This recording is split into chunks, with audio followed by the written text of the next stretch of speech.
Laureate, Rector, Symposiasts, distinguished guests. It is a great pleasure to welcome you all to the Holberg Symposium in honor of the 2026 Holberg Laureate, Professor Lyndal Roper.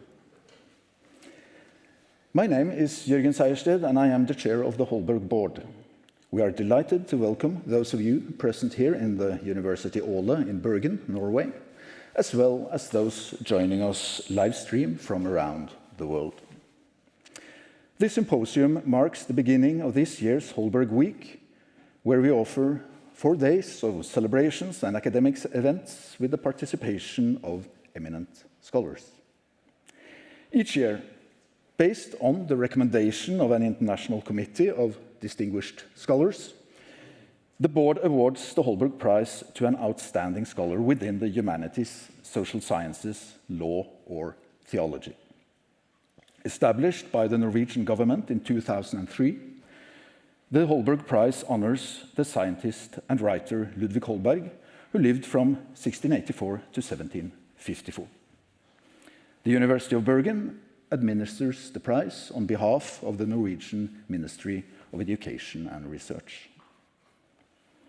For the Holberg Symposium, the laureate is invited to propose a topic as well as the persons with whom she would like to converse. I look very much forward to follow the presentations and discussions during this year's symposium in honor of Lyndal Roper, who has chosen the timely topic, "Where is history moving? New directions in writing the past." A topic, I may say, very much in the spirit of Ludvig Holberg, who was, of course, himself a professor of history at the University of Copenhagen. To present the laureate and the symposium speakers, I am pleased to hand over to the academic director of the Holberg Prize, Professor Bjørn Enge Bertelsen, who will moderate this event. So please, Bjørn, the floor is yours.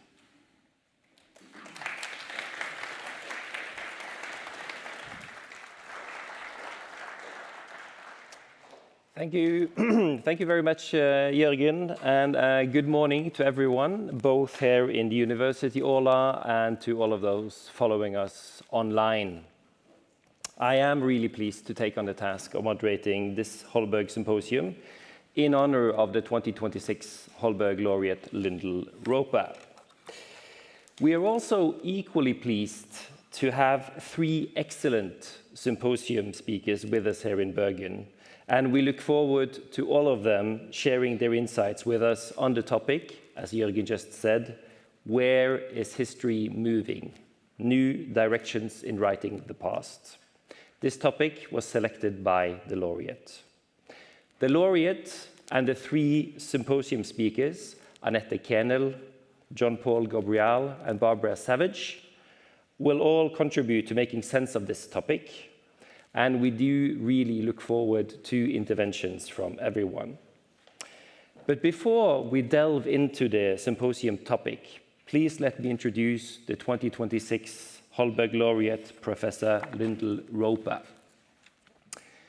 Lyndal Roper is one of the foremost scholars of early modern Europe and an outstandingly original historian.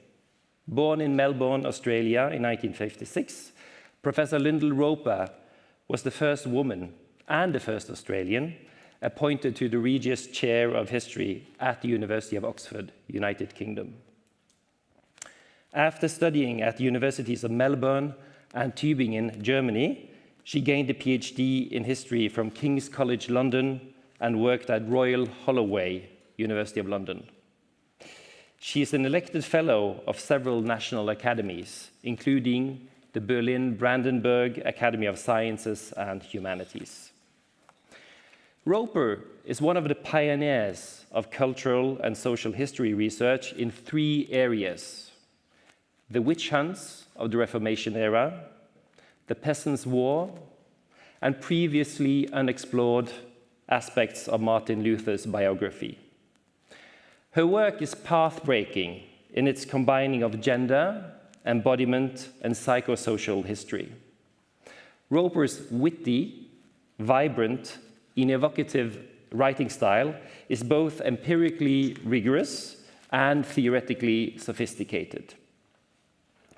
It speaks to a broad international interdisciplinary scholarship and resonates with the contemporary context. Roper's numerous publications include the 1989 Holy Household, examining the effects of the Reformation on gender relations, and the scope for action open to women in a 16th century imperial city. Her publications on witches, including Witch Craze, Terror and Fantasy in Baroque Germany from 2004, and The Witch in Western Imagination from 2012, have shifted popular understandings. Roper shows that witches were central to the ways in which early modern society imagined itself. So studying them illuminates societal beliefs, fears, and hopes. Her biographical work, including the 2012 Der feiste Doktor and Martin Luther, Renegade and Prophet from 2016, is equally transformative. Roper's examination of Luther's use of vulgar language, as well as his verbal pugilism, rampant anti-Semitism, physicality, and self-presentation, helps to explain his theology in new ways. Her most recent book, Summer of Fire and Blood, The German Peasants' War, won the 2025 Kehnel History Prize, and I can highly recommend it. I've just read it. Roper's psychohistorical approach challenges previously established assumptions about early modernity. Her analysis of both the body and the psyche of historical actors has influenced the broad discipline of history and historical methodology. In recognition of her inspiring, dynamic teaching and generous support of graduate students and early career researchers, the Faculty of History have established the Regius Prize for the best piece of historical research by an early career or fixed-term researcher at the University of Oxford. She is internationally celebrated for her ability to communicate historical findings to expert and broad audiences. By any standard, Lyndal Roper is a highly worthy recipient of the 2026 Holberg Prize. It's therefore a great privilege for us to be able to organize this symposium in her honor today. I will now very shortly give the floor to Professor Roper, who will introduce the topic for the Holberg Symposium with the very promising title, Where is History Moving? New Directions in Writing the Past. Please welcome Professor Roper.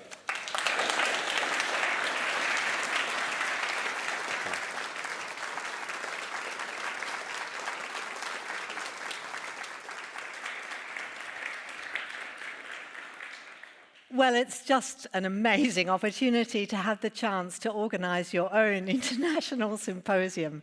Many, many thanks for the chance to do this, and my warm thanks for the Holberg Prize, which is just overwhelming and a wonderful way of celebrating the humanities in these difficult times. And it's also wonderful because not only was Holberg himself a historian, but he was a historian of women. And he writes about women as political actors, thinking about the choices that they faced, thinking about their circumstances in a way that takes them utterly seriously as political actors. And so for me to read this and to find this in the 18th century was just fabulous. So thank you. And I wanted to ask about the future of history because I guess looking back over my life, the major change that I've seen in the profession is the arrival of women in large numbers. And that has been followed over the last 30 years by the rise of global history and the decline of the state and nationalism as the key paradigms and ways we think about history. And I think this finally allows us to change perspective and to write history from the point of view of local people, giving up the imperialist glasses through which so much of history used to be written. Indeed, the history that I read as a child in my grandfather's sleep-out. The arrival of women in the historical profession wasn't just about having women in historical departments, although it certainly was that. I was the only woman in the senior common room at the Oxford College, where I was a junior research fellow, and believe me, it wasn't easy. But women's arrival was far more. It was about what subjects were fitting for historians to tackle. It wasn't just big stories of the rise of nations and of great men, of big events like the French Revolution or the Reformation. Women's history, gender history, of course, but also history of emotion, history of material culture, sexuality, images, sound and smell. All these became part of the territory of historians because women, now at university in greater numbers than before, and with the experience of movements like gay liberation and the women's movement behind them, everyone was interested in a wider range of questions, and history had to respond. Even the old chronologies didn't fit for them. Joan Kelly-Goodall famously asked, "Did women have a renaissance?" We wanted to do history from below. The USP, the unique selling point of my generation, was the ability to use archives and the ability to read documents, often better than our supervisors. Research was a story of adventure, of going to a foreign archive, the horror of being unable to read anything when you were there, and the years of slog until you did. It was, if you like, a narrative of heroic suffering and struggle overcome. But now, that's no longer important. You can photograph your sources. You don't have to stay in the archive. Soon, everything will be up online, and you won't even need to go to the place at all. You can even get a program to read the darn stuff, and the skill of which we were all so proud will become worthless. It's not just a personal reorientation, but an intellectual one too.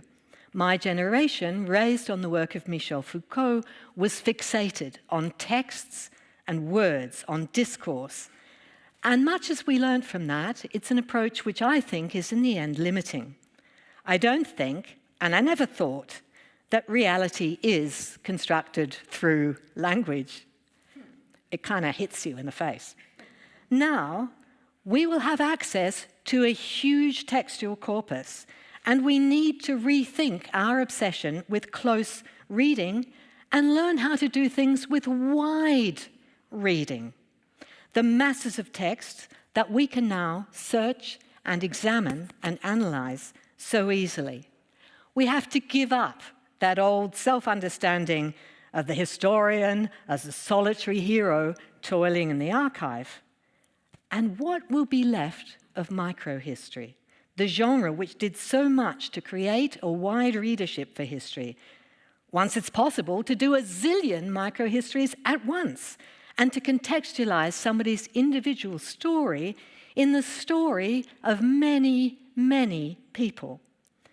We can't just pretend that we can go on as before. What will these new possibilities mean? How will it transform the questions we ask?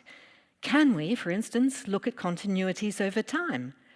We could, for instance, overlay a map of the German Peasants' War of 1525 with a map of the witch hunt, because it is certainly striking. I found the same places kept cropping up in my work on witchcraft and then in my work on the Peasants' War.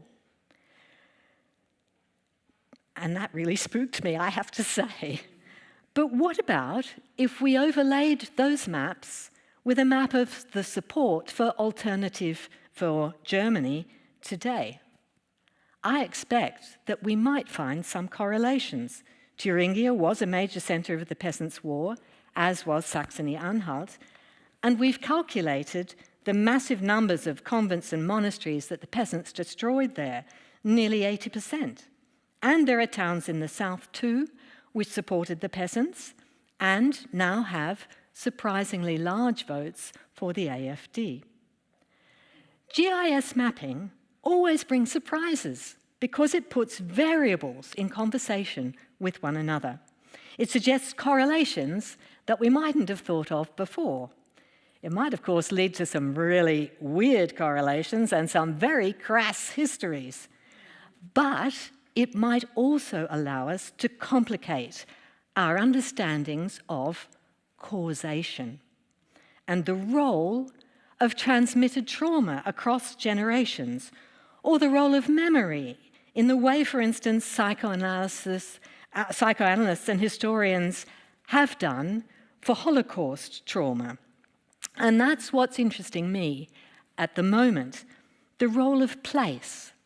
As I go to places that experienced the Peasants' War of 1525, and I'm looking for hidden traces of a war that was literally unspeakable. You couldn't talk about it because it was dangerous to do so, unless you were one of the victors and could celebrate your winning.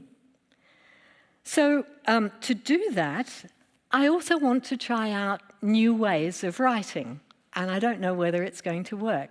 But if I can give you an example of what I mean, I went to the town of Amorbach, and I wanted to go there because it was one of the places where one army of peasants stopped.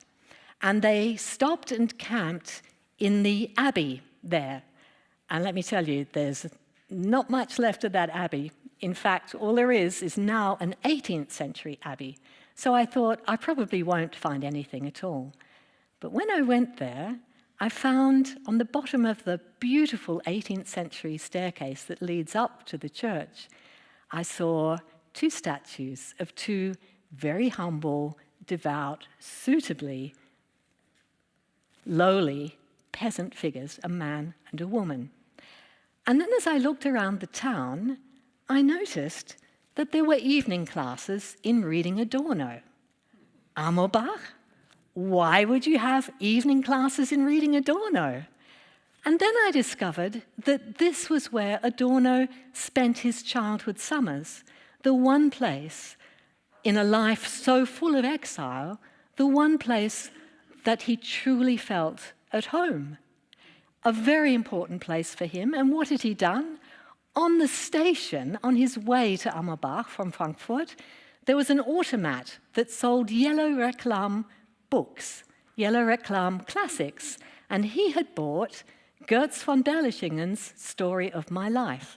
And it was Goetz von Berlichingen who camped in Amorbach. So suddenly, I saw a whole series of echoes there in Amorbach. It even made me wonder, well, clearly Adorno knew Goethe, but did he know about Thomas Müntzer? Why was it that he was driven to think about authoritarian personalities as he came to terms with Nazism and with the Holocaust? So it's a way of coming at history through place and looking for what is hidden, having spent so much of my life looking at what is in the record. My generation had a moral sense, a sense of mission about academic work, a sense that it was political. And I think that this is true of all the Holberg winners, that extraordinary list of people. This generation is less self-important than mine was.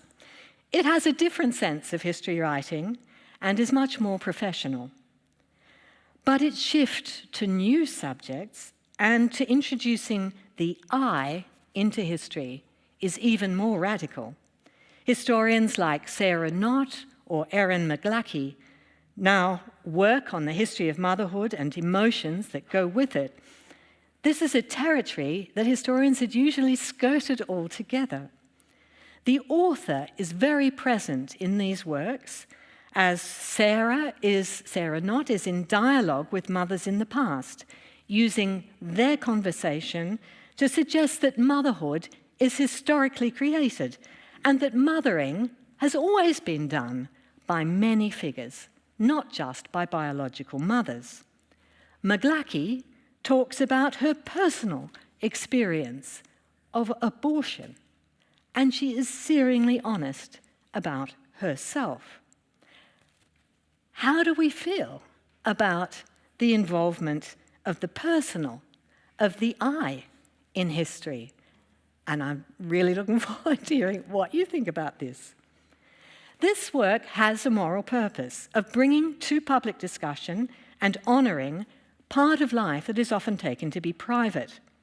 For instance, historians are showing that care itself has a history and that women's unacknowledged labour in caring needs to be recognised and properly paid for. An issue that has huge implications for racial equality too. But this history works with a different model of causation. It looks for correspondences and recognition in the past, and often it searches for something similar. It is not always looking for change, still less for a history of narrative progress. Feminist history was about rethinking history, and it had a political purpose. Black history has also been central to debates within the movement more widely, as well as offering a challenge to history writing in general. Making the history of black women visible is itself politically important, and we can see how important as we see the attacks now being made on it and on women's history too. Where do we think the moral purpose of history lies now? And how can we articulate that purpose in a way that people can understand and relate to? And that's why I've invited these three people, because I really wanted to know what they thought. Barbara, because she is a historian of women, of intellectual history, of black history and religion, and because her biography is so inspiring, and just because she's inspired me so much. John Paul, because he's part of the move to global history, which has dominated history for the last 30 years, but he's also a practitioner of microhistory. So I want to know how he is going to cope with these kinds of challenges and where his thinking has moved now. And Annette Kehnel, because she's managed to bring a really different understanding of the medieval to a wide popular audience. And what's so interesting about what she does is that she brings in new subjects and new questions like recycling or the 7 deadly sins. And she does that in a field which has been narrative obsessed. If you think about medieval history, that's what it's about. And she's doing it in a new way. So thank you all so much for coming, and I'm looking forward very much to what you have to say. Thank you.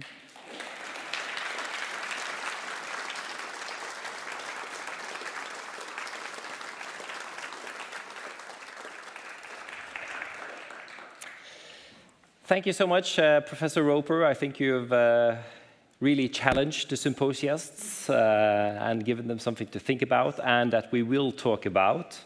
And we now move to them, so they will give their introductions. They have all been recommended by the laureate, which was made clear. Each speaker has been asked to prepare a 20-minute presentation reflecting on this theme. And the first speaker this morning is Professor Annette Kehnel. Professor Kehnel is chair of medieval history at the University of Mannheim in Germany.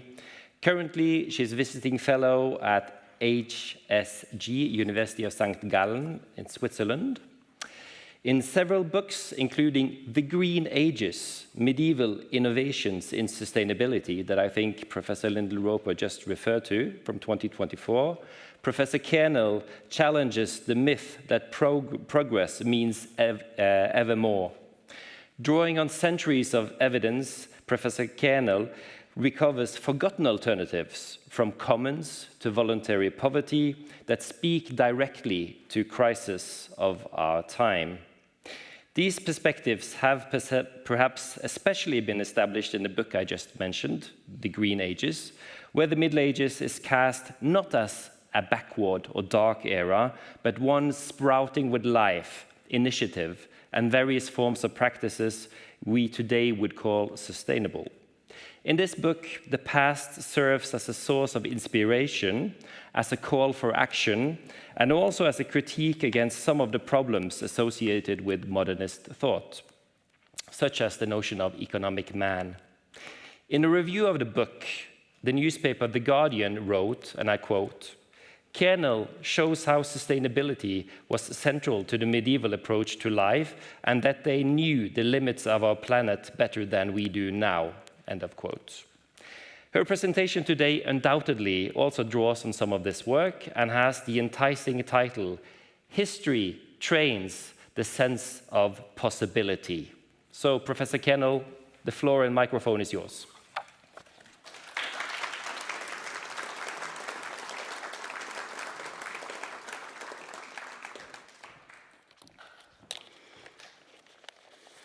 Thank you very much, Bjørn, and thank you very much, Lyndal, for this honor to be able to speak here. Where is history moving? We are trying to make sense. Jean-Paul and myself just said to each other when we listened to your wonderful talk. Thank you.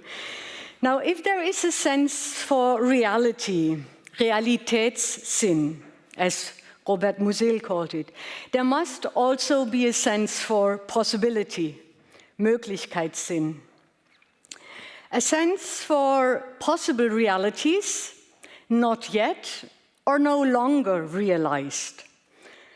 The sense for possibility, the quiet insistence that what might be is more than abstraction, more than perpetual possibility in a world of speculation.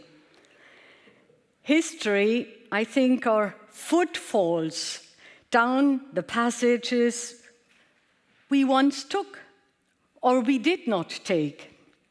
Journeys through times and spaces that open our minds for diversity, for possibilities not yet or no longer realized. This is, I would argue, the historian's most important gift to our present. And nobody has offered more generously or more rigorously over the last 30 years this gift to us, like the person we are here to honor today. Lyndal Roper, you're living proof of what you yourself describe as the greatest change in the historical profession since Second World War, the arrival of large numbers of women and the way that has changed how history is written and what subjects it tackles. You just mentioned it. If you look at your biography of Martin Luther, ever since Roland Baton's Here I Stand, then Martin Brecht, Heiko Obermann and Heinz Schilling, Luther was, in effect, for men only. What happens when a woman looks at the sources? Quite a lot. Among other things, we get a study in the history of the body. Lyndal does not give us the Luther of the lecture hall, or also, but not only, the reformer of doctrine, or the man of ideas. She gives us the Luther of flesh and fear, a man who believed that the devil sat on his chest at night, who was convinced that his spiritual crises were inseparably from his digestion, who experienced his breakthrough insight, the famous Turmerlebnis, the tower experience, in the privy. So the moment that changed Western Christianity, it happened, in all likelihood, in the toilet. Now, why does this matter? It's not because it's entertaining, so it is entertaining. It matters because Lyndal shows us that historical agency is always embodied, always messy, always located in a specific, sometimes smelly, sometimes frightened human being. History is not made by forces, it's made by bodies, specific, located, frightened bodies. Her latest book, Summer of Fire and Blood, the winner of the Kehnel Prize you mentioned, does the same for the Peasant War, the greatest popular uprising in Western Europe before the French Revolution, and until Roper, another exclusively male domain. Peter Blickle wrote the book on this event, and he called it The Revolution of the Common Man.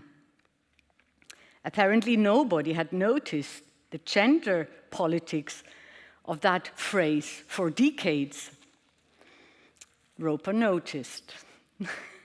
And you got, you had to defend that position, but you noticed. And it's almost a research program in itself. What does it take for a subject to acquire a woman historian? Apparently 5 centuries and a Regius chair in Oxford. Should we talk about the Lyndalian turn in history? Or maybe the Roper effect? Lyndal fueled the change. She inspired courage in our discipline. Or as Caroline Walker Bynum said, oh, sorry, I forgot to show you the second book, The Summer of Fire and Blood. Or as Caroline Walker Bynum said, Lyndal also reminded us that the writing of history must come to terms gracefully with the incomplete, that it must be a conversation open to new voices, that its essential mode is a comic one. And I remember what that meant very well. In that misty day in Bloomsbury, when Lyndal and me had coffee, it was a very commemorable moment near the German Historical Institute in London. We talked history, and for me it was one of those moments when I felt it's time to make a change. I love history, but at the time I was tired and somehow sobered by the gap between the knowledge we experts produce and the history that actually circulates in collective memories. On top, it was the time of Fridays for Future, when the next generation, the generation of our students, was really getting up and saying, listen, this is all about our future. What can we historians add to that? What can I add to that? And Lyndal, I could not quite name what troubled me, but in the talk with you, this nagging discomfort somehow got into place. The coffee which we had was something like a catalyst, maybe, working very much in the comic mode, because we laughed a lot together, and it was humor. It's your humor, I think, which, besides your capacity for attention to the smallest details and to every word the other says, that's one of the other things, but the comic mode was very important. And so this was a benevolent talking gracefully about the incomplete and the humor. You helped me to give a name to the problems I was trying to solve and to work out. The problem has 2 parts, and let's call them biases.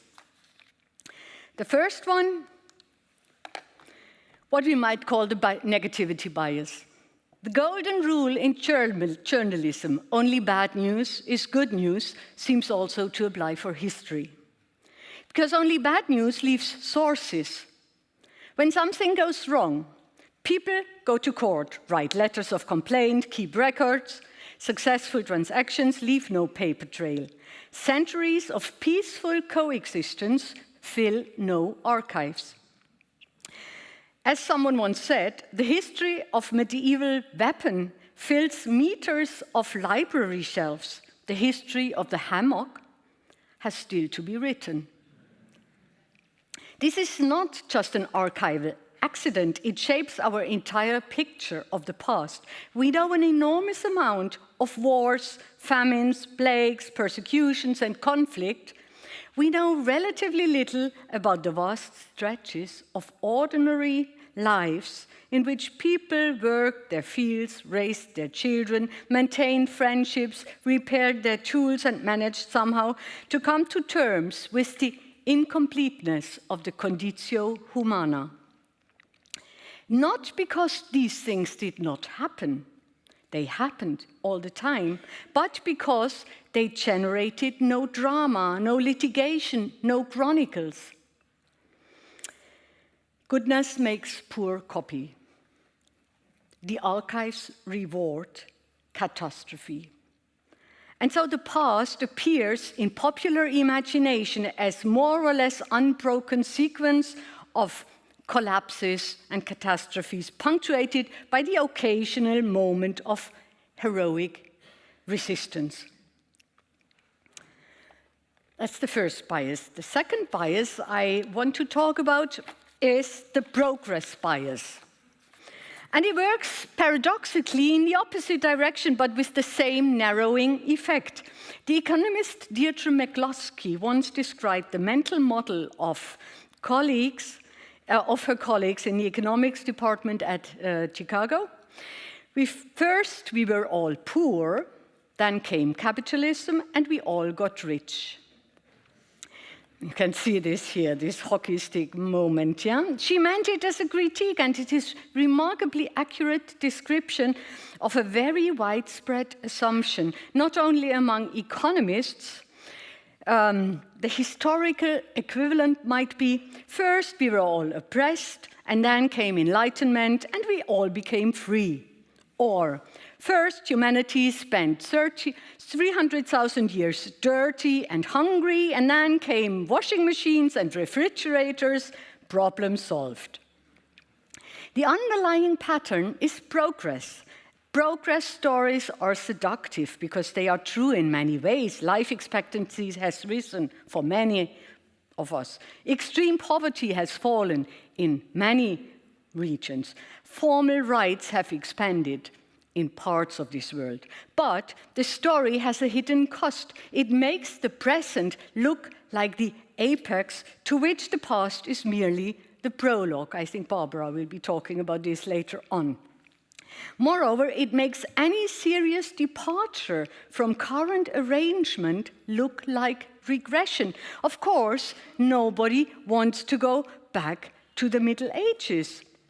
The medieval peasants have become the ultimate scarecrow of political imagination.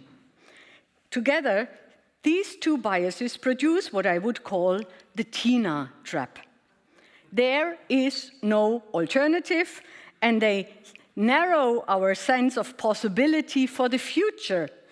Yes, of course, we would like to end exploitation of resources, and we would love to move away from fossil fuels. We see that unlashed markets are a threat to democracies, but what can we do?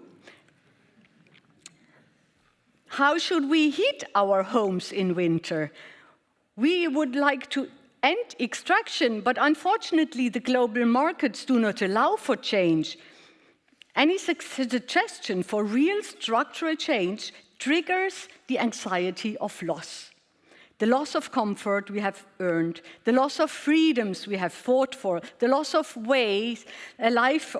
way of life that at least we think is the only possible way. History in this mode becomes a prison, not because it teaches us bad things, but because it teaches us that the range of human possibilities is narrower than it actually is.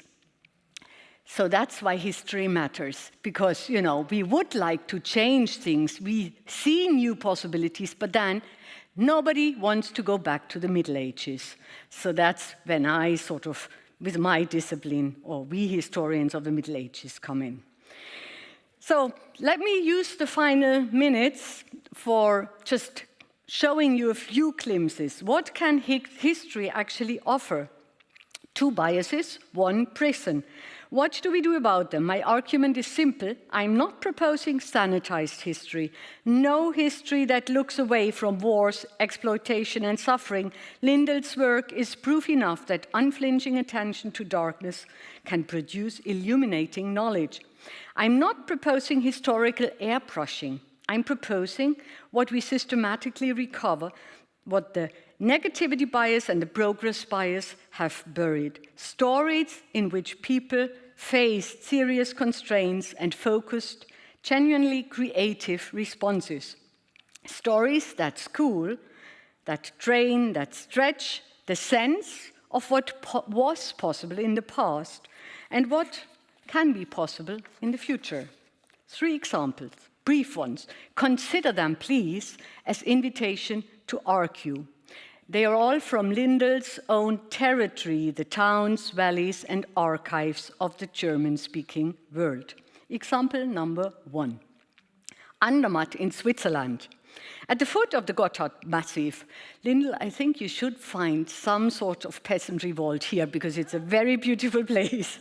Surrounded by imposing peaks at 1,500 meters above sea level in the Urserner Valley. One of those alpine communities most exposed to the effects of the Little Ice Age, as temperatures in Europe and Northern America dropped from the late 13th century onwards during that period we call Little Ice Age. Avalanches, once occasional, now have become regular and existential threats for the people.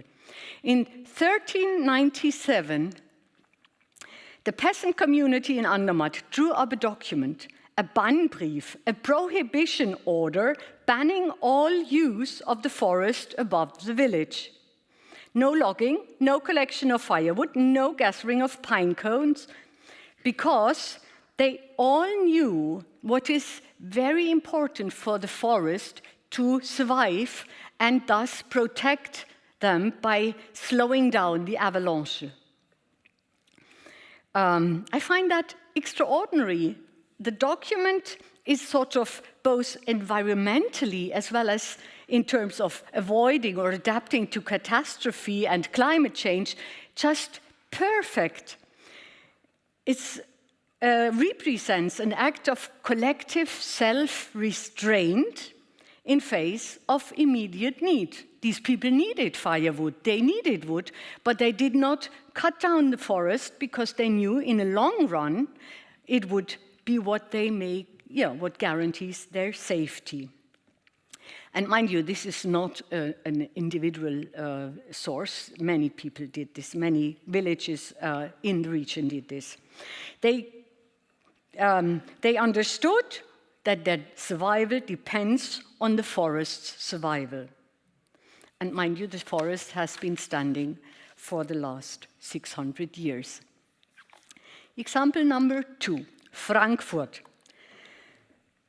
Imagining coming across a 14th century tax register. The entry, Gele Kleiderhocken, a woman, a second-hand clothes dealer, paying taxes in her own right in medieval Frankfurt. She's not a footnote, she is a taxpayer.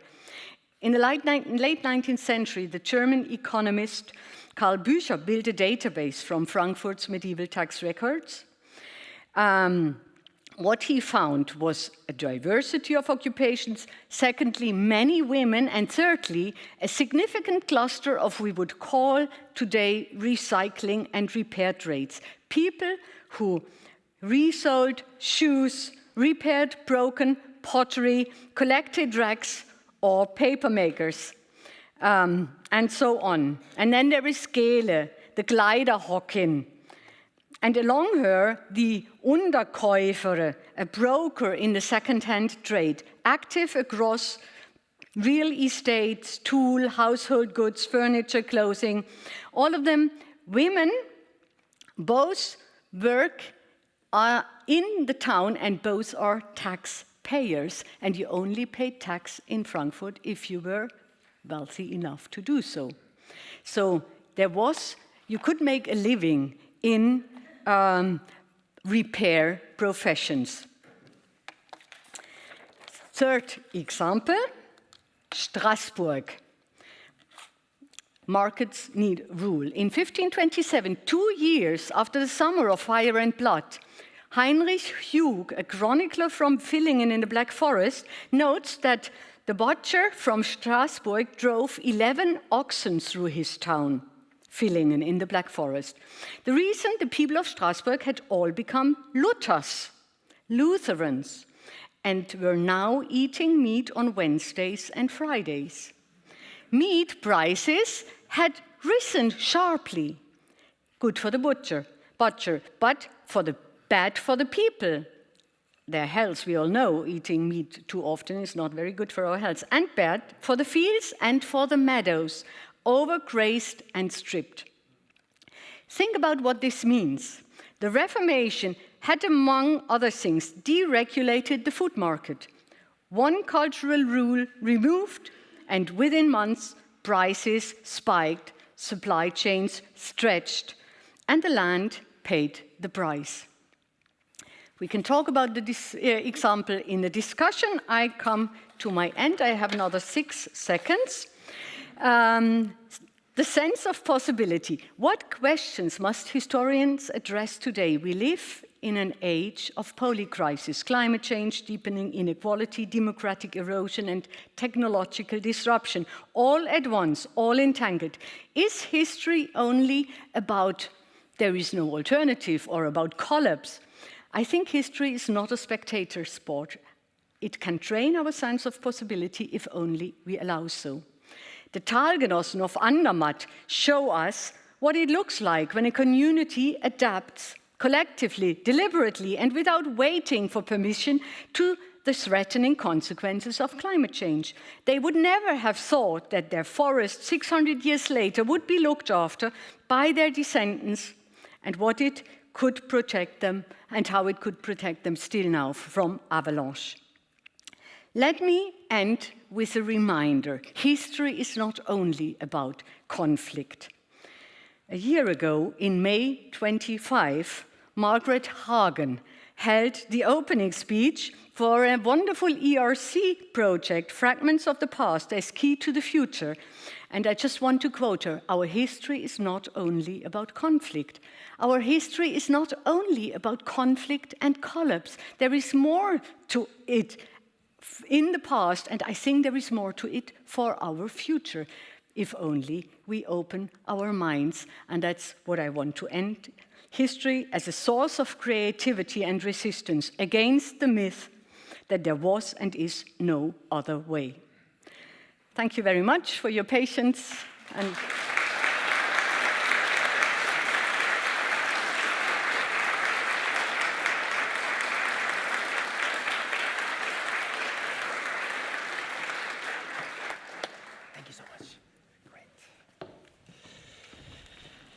Thank you so much, Professor Kehnel, for providing hope. The next speaker in the symposium is Jean-Paul Ghobrial. He's Professor of Modern and Global History at the University of Oxford and Lucas Fellow and Tutor in History at Balliol College. Among other publications, Professor Ghobrial is the author of The Whisper of Cities and the editor of the book Global History and Microhistory from 2019. In addition, he has been the principal investigator for 2 ERC-funded projects about religious identity in the Ottoman Empire. Stories of Survival, a project from 2015 to 2020, and Moving Stories from 2021 to 2026, both based at Oxford. Currently, he's working on his next book entitled Leaving Babylon, a story of belief and belonging in the Christian East.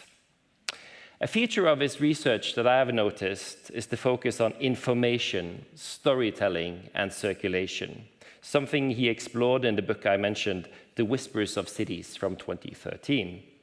Here, Gabriel narrates the history of how information linked Istanbul, London, and Paris in the late 17th century, focusing on Sir William Trumbull, English ambassador to Istanbul from 1687 to 1692. In this sense, the book demonstrates what connectedness might mean in the late 1600s. A similar interest in information, storytelling, and circulation is found in his edited volume, Global History and Microhistory, drawing also on the work of Holberg Prize laureate Natalie Zeman Davis, and again linking the localized with the global. The title of his presentation today is History's Raw Materials in an Age of Crisis. Professor Ghobrial, the floor and microphone is yours.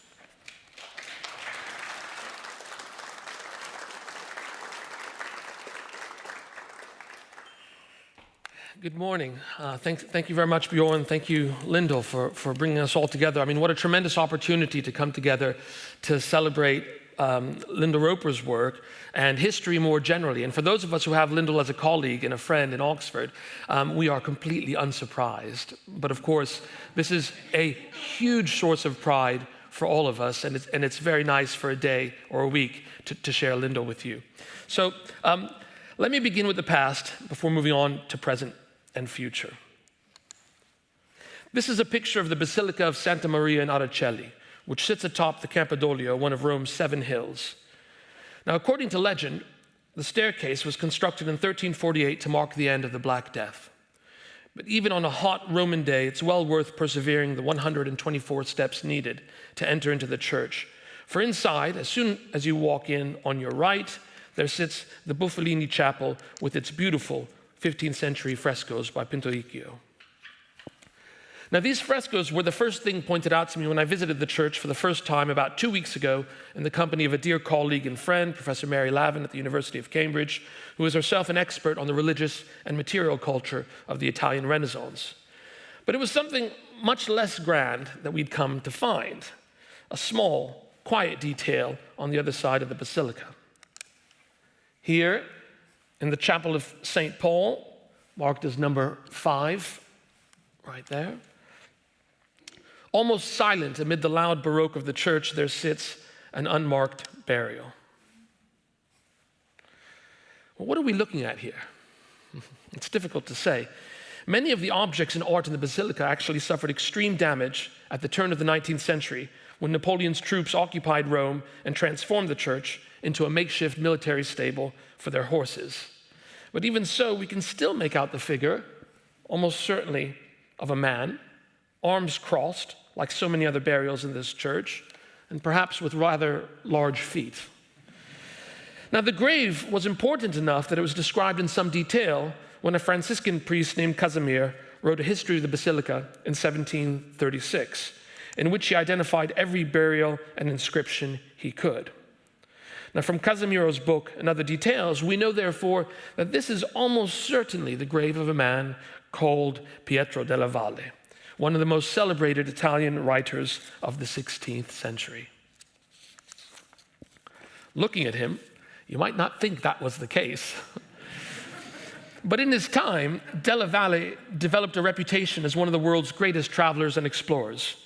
Born to a noble family in Rome in 1586, della Valle found himself disappointed by love in his 20s, after having spent a decade pursuing a woman who went on to marry another man.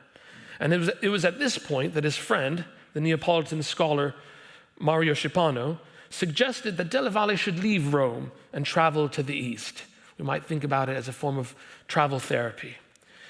Now, della Valle left Italy in 1614, and he spent some 12 years traveling, first to Istanbul, then onwards to Cairo, Jerusalem, Damascus, Aleppo, Baghdad, Isfahan, and as far as India, before he finally returned to Rome in 1626. And after his return, he lived for nearly another 3 decades, becoming an authority on the East, but also an authority on the art of travel itself, as celebrated by his nickname, Il Pellegrino, or the Pilgrim. Now, after his death in 1652, Pietro was buried in the basilica, steps away from the family crypt in which many other members of the della Valle family had been buried. Now, I want to start with the case of Delle Valle because I think it offers us a way to think not only about past changes in historical practice, but also about the opportunities and challenges that face the writing of history today. And I want to focus on what I've called the raw materials of history. That's to say, the actual sources, the archives, the material evidence of the past that survive today. And reflecting on our changes to our understanding of Delle Valle, we might watch how transformations in ideas about historical evidence itself can promise to transform the writing of history. So for over 350 years, much of what we thought about Delle Valle's life relied primarily on the sheer abundance of textual sources that survived concerning his travels. In 1650, a few years before his death, Pietro published a handful of the letters that he had sent to his friend Schipano while he had been traveling in the Ottoman Empire. And years later, Delle Valle's sons arranged for the publication of their father's letters that had been sent from Persia in 1658 and India in 1663. Now, these letters were immediate bestsellers, and within a decade, they'd been translated into multiple editions in French, in Dutch, in English, and in German. I did look for a Norwegian copy, but could not find one. I think they read it in German. Even today, his travels remain an engaging read, a sort of Indiana Jones of his time. He was, for example, the first European to identify the site of ancient Babylon and to bring back examples of cuneiform. He provided some of the earliest ethnographic accounts of communities in India. And his detailed observations of everyday life offered readers an unprecedented view of the Ottoman, Safavid, and Mughal empires. It's no surprise, therefore, that Delle Valle would go down for nearly 4 centuries as the archetypal early modern explorer. But this view of Delle Valle is also profoundly distorting. Consider, for example, what happens when we expand our perspective a bit on the burial with which we started. When we do, we find a second burial alongside Pietro, that of a woman. Now here we can see the details of the stone much more clearly. We can see, for example, the distinctive shape of her hair, her detailed hands, the folds of her dress. Although the space that once held an inscription about her, presumably, has long ago rubbed away, leaving only a few faded letters behind. You can just about see them on the left and the right, and DOM, as is usual, on the top. Now, who is this woman lying next to Il Pellegrino? Now, in fact, the vanished inscription betrays the importance that this woman once had in Pietro's life. For in the 700-page publication of Delle Valle's letters, there is mention on 2 pages alone of an encounter that he had while traveling through Baghdad in 1616. There, in Baghdad, Pietro tells us, he met, quote, a beautiful woman called Siti Ma'ani Jerida. Ma'ani was the daughter of an Armenian mother and a Chaldean father. By Chaldean here, Pietro's referring to the community of Christians living in modern-day Iraq. A month after meeting Ma'ani and her family, Pietro married her, and the two of them left Baghdad together in 1617. Ma'ani joined Pietro in his travels. She spent 4 years traveling with him in Iran until, in 1621, Pietro writes that she became pregnant. But after suffering an illness, Ma'ani died in childbirth, and the child was stillborn. A depiction of this moment was included in the German version of the letters published in 1674. Now, from the masterful detective work of the art historian Christel Baskins, we know that Pietro was so distraught by the loss of his wife that he decided that he would bring her body back with him to Rome. He continued to travel from Iran to India for 4 more years, transporting her body all the way with him until he finally returned to Rome in 1626. And shortly afterwards, Pietro organized a grand public funeral for Ma'ani, the dazzling visual evidence of which was printed up in a pamphlet published in 1627. And we can see her here, at least in depiction of her in 1627, Siti Ma'ani Jerida, Pietro's beloved. Now, we know something from Baskin's work about the catafalque on which Ma'ani's body was carried, but also that Pietro's friends took turns writing poems in her honor, which were translated into different Oriental languages. Now, it would be nice and wholly in keeping with the developments that Lyndal described at the beginning of our session, It would be nice to imagine the expansion of the Della Valle archive in this way could lead us directly to the recovery of Mani's lost voice. However, I think as we've started hearing already, the historians in the room know that evidence is rarely so straightforward. When we look closer at some of these poems, for example, many of them, written by men who had never known Mani, seem more focused on singing the praises of Pietro himself for having brought this foreign woman to Rome. We might go even further. What happens, for example, when we integrate the study of objects and material culture into our understanding of Della Valle? For we know today that in fact, Mani's body was not the only body that Pietro carried back with him to Europe. Preserved today in the Dresden State Art Collections are 2 mummies that Della Valle purchased in 1651 from a man who had stolen them just days before from a tomb in Saqqara outside of Cairo. Della Valle described this encounter, this purchase really, in his letters, and he assumed, for whatever reason, the mummies to be husband and wife. Now, we may start to feel a bit uncomfortable if we return to that account of Mani's funeral, that pamphlet I mentioned, where it's described in extensive detail something not mentioned in the travels, namely that after Mani's death, rather than have her buried in the Chaldean cemetery alongside her own family in Isfahan, Pietro instead had her body embalmed and placed in a lead-lined coffin. And he carried the coffin with her body in it throughout the rest of his travels, and here I'm quoting, almost like a most precious treasure. So, what are we to make then of this burial of a foreign-born woman, taken as a wife by a European, mummified after her death, and carried back by him to Rome, along with an entire cabinet of curiosities and exotic objects? Does this evidence allow us to recover the lost voice of Mani? Does it perhaps tell us something about early modern encounters between East and West? Or perhaps this burial reveals something to us about the alterity of early modern emotions, just how different perhaps they were from our own in this room today. There's one last way I want to complicate the story of Il Pellegrino before we zoom out and talk about where history is moving. For there is another voice that needs recovering in this story, that of another woman, a young Georgian girl who Pietro and Mani had adopted together during their travels in Iran. Her name was Tinatin de Ziba. She was probably aged around 6 or 7 at the time that the 2 newlyweds adopted her. She was given the nickname Mariuccia, which I'm told by my expert friends in Italian studies probably means something like Ugly Mary. And like Mani and the 2 mummies, Mariuccia was brought back to Rome by Pietro in 1626. In Rome, Pietro would later marry his adopted daughter, despite her being at least 30 years younger than him, and they would go on to have 14 children together. Even among his contemporaries, the act of having married his adopted daughter was already back then a subject of great scandal, although the detail appears as little more than a footnote in most modern histories of Della Valle. Now, when we stand back from what I've tried to explain as a capacious archive of textual, visual, material culture, we obtain a view of Il Pellegrino as a history of multiple possibilities. Annette has just talked to us about the importance of thinking about multiple possibilities in the past. And here we find a complicated set of stories, interconnected, about power, about gender, about race, about youth, about the collecting of exotic objects, but also about the possessing of people, possessing of bodies.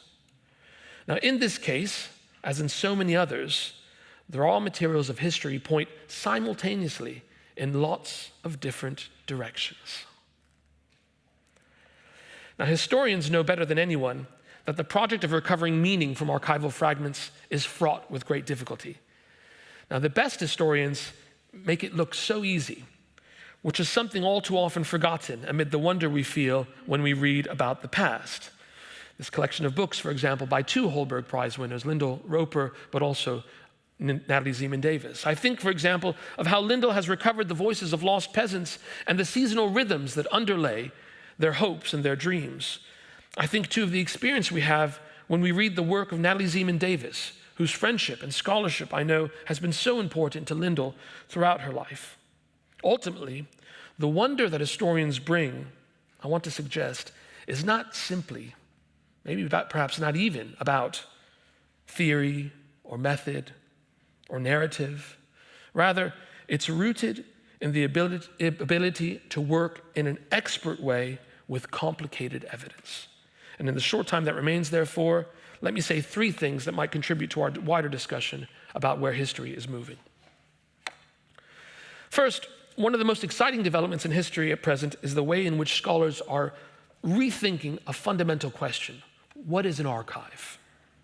And as I've described in the case of Della Valle, the past 3 decades have witnessed the incorporation alongside written texts of a range of visual, material, oral sources, landscapes, mountains, data sets drawn together from environmental sources. Now, digitization has also played a critical role in increasing access to materials that were previously unreachable for most scholars. To give one example from my own field, the Hill Museum and Manuscript Library was founded in 1964 by a Benedictine monk who was concerned about manuscript destruction that was caused by the 2 world wars and potentially by the Cold War. You can see him in the corner in his VW, likely with a microfiche machine inside, going across Europe and taking microfilms of Greek and Latin manuscripts. Now, this initial attempt to use microfilm to safeguard at-risk manuscripts in Europe developed more recently into a transformative approach to digitizing and cataloging manuscript collections held in politically sensitive areas of the Middle East, including Syria, Iraq, and Palestine. What this means is that today, digital versions of manuscripts that have for centuries been locked away in churches and monasteries can now be read effectively by anyone with an internet connection. I think, for example, of one of my doctoral students, a young woman from Scotland, who wrote an outstanding dissertation about Christians in the Middle East based on sources that she would have had difficulty accessing otherwise, not just as a scholar based in the West, but also, of course, as a young woman. Now, this sort of digitization gives the impression of an abundance of archives, and that's a beautiful thought to any historian.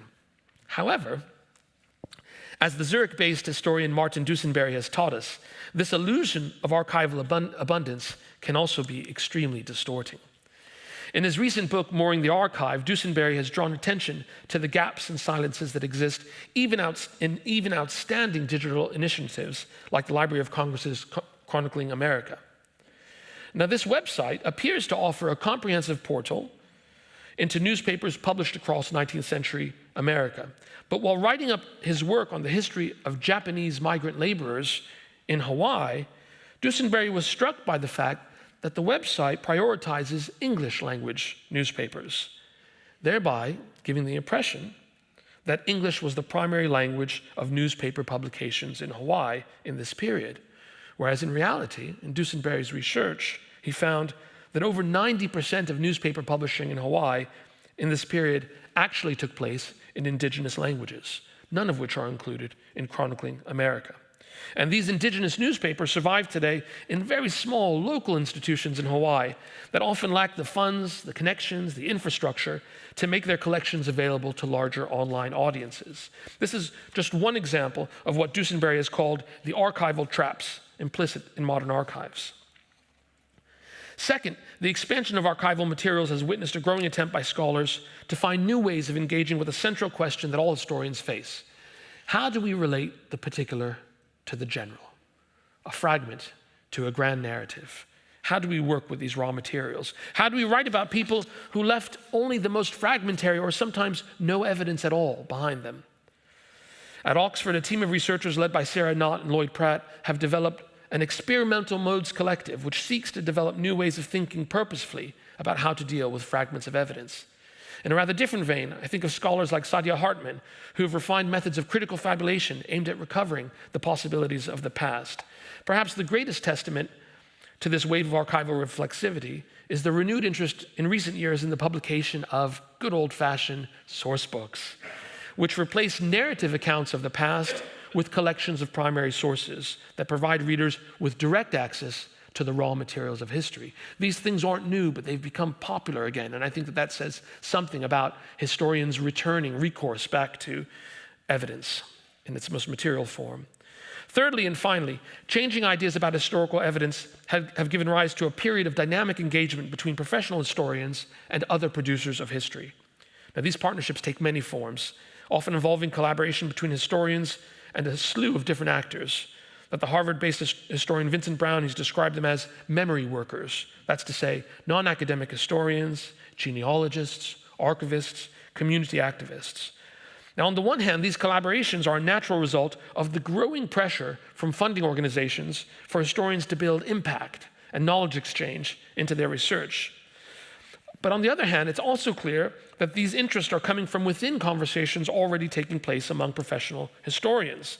I think, for example, of the case in 2022, when the American Historical Review published as part of its History Lab section a set of articles exploring what it would look like when historians and community activists came together to not just curate and write about the past, but also, quote, to confront it.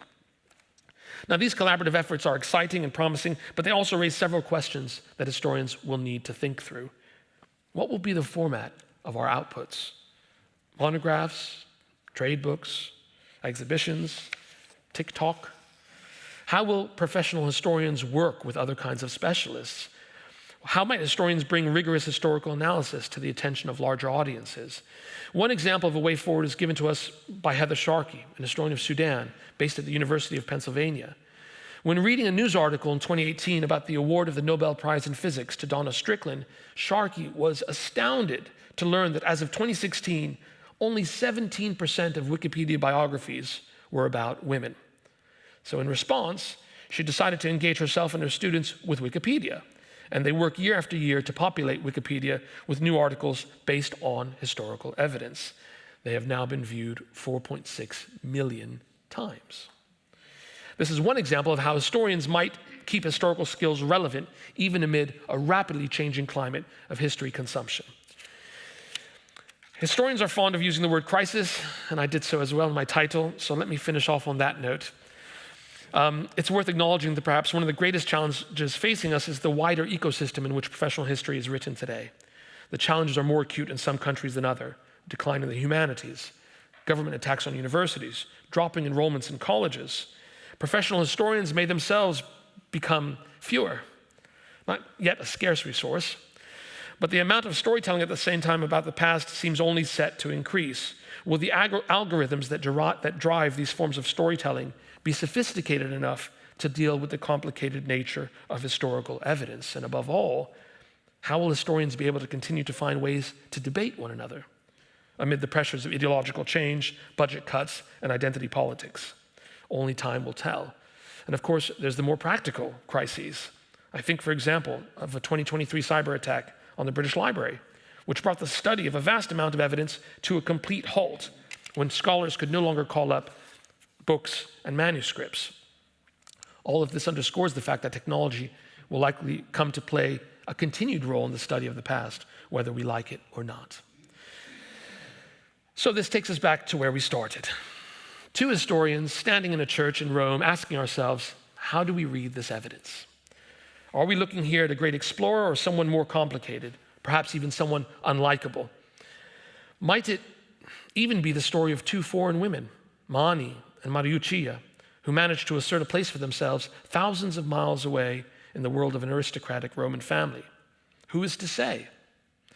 Well, the key point, I think, is that the historian is to say. And some might feel uncomfortable talking about historians as guardians of truth. I'm not. I should be very clear about that. But if we are anything, we are surely guardians of evidence, armed with a set of tools aimed at extracting meaning from the complicated raw materials in front of us. Our training is built around a set of skills: paleography, philology, forms of visual literacy, object-centered analyses, critical thinking about context, and a perseverance when it comes through thinking about silences in the historical record. But one thing is clear: we will probably have to articulate these critical skills much more effectively in the future and to a wider and more diverse range of publics. But as someone once said in the 16th century, someone that Lyndal knows very well, here we historians stand, we cannot do otherwise.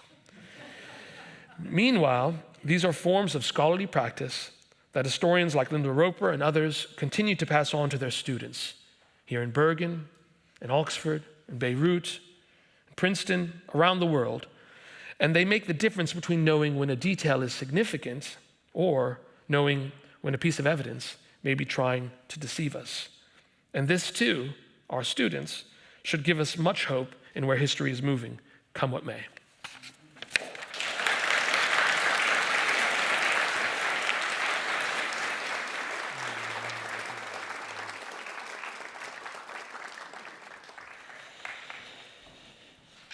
Thanks a lot, John Paul.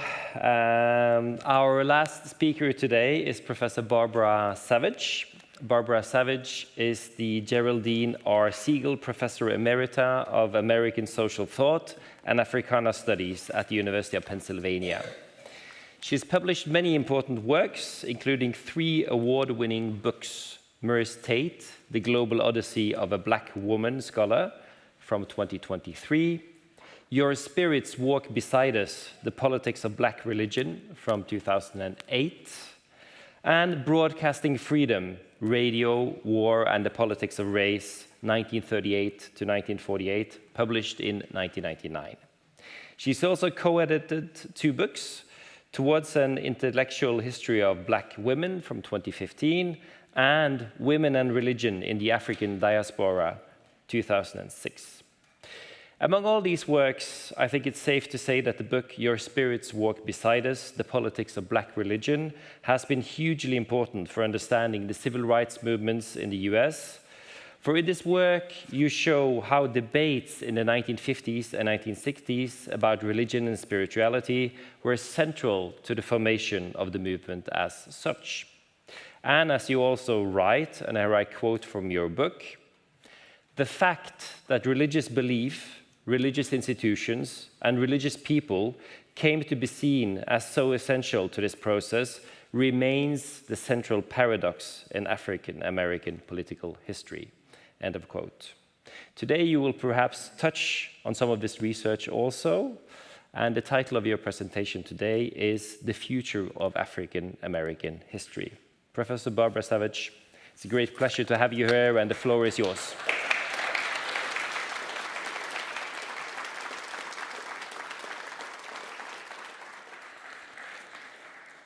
Good morning to everyone, and thank you all for the honor of being here and for the profound extension of hospitality, which has greeted me from my arrival, and for all the hard work of making it possible for us all to be here in this room together. I am honored to be a part of this attention to someone who doesn't like to be the center of attention, but is handling this with grace.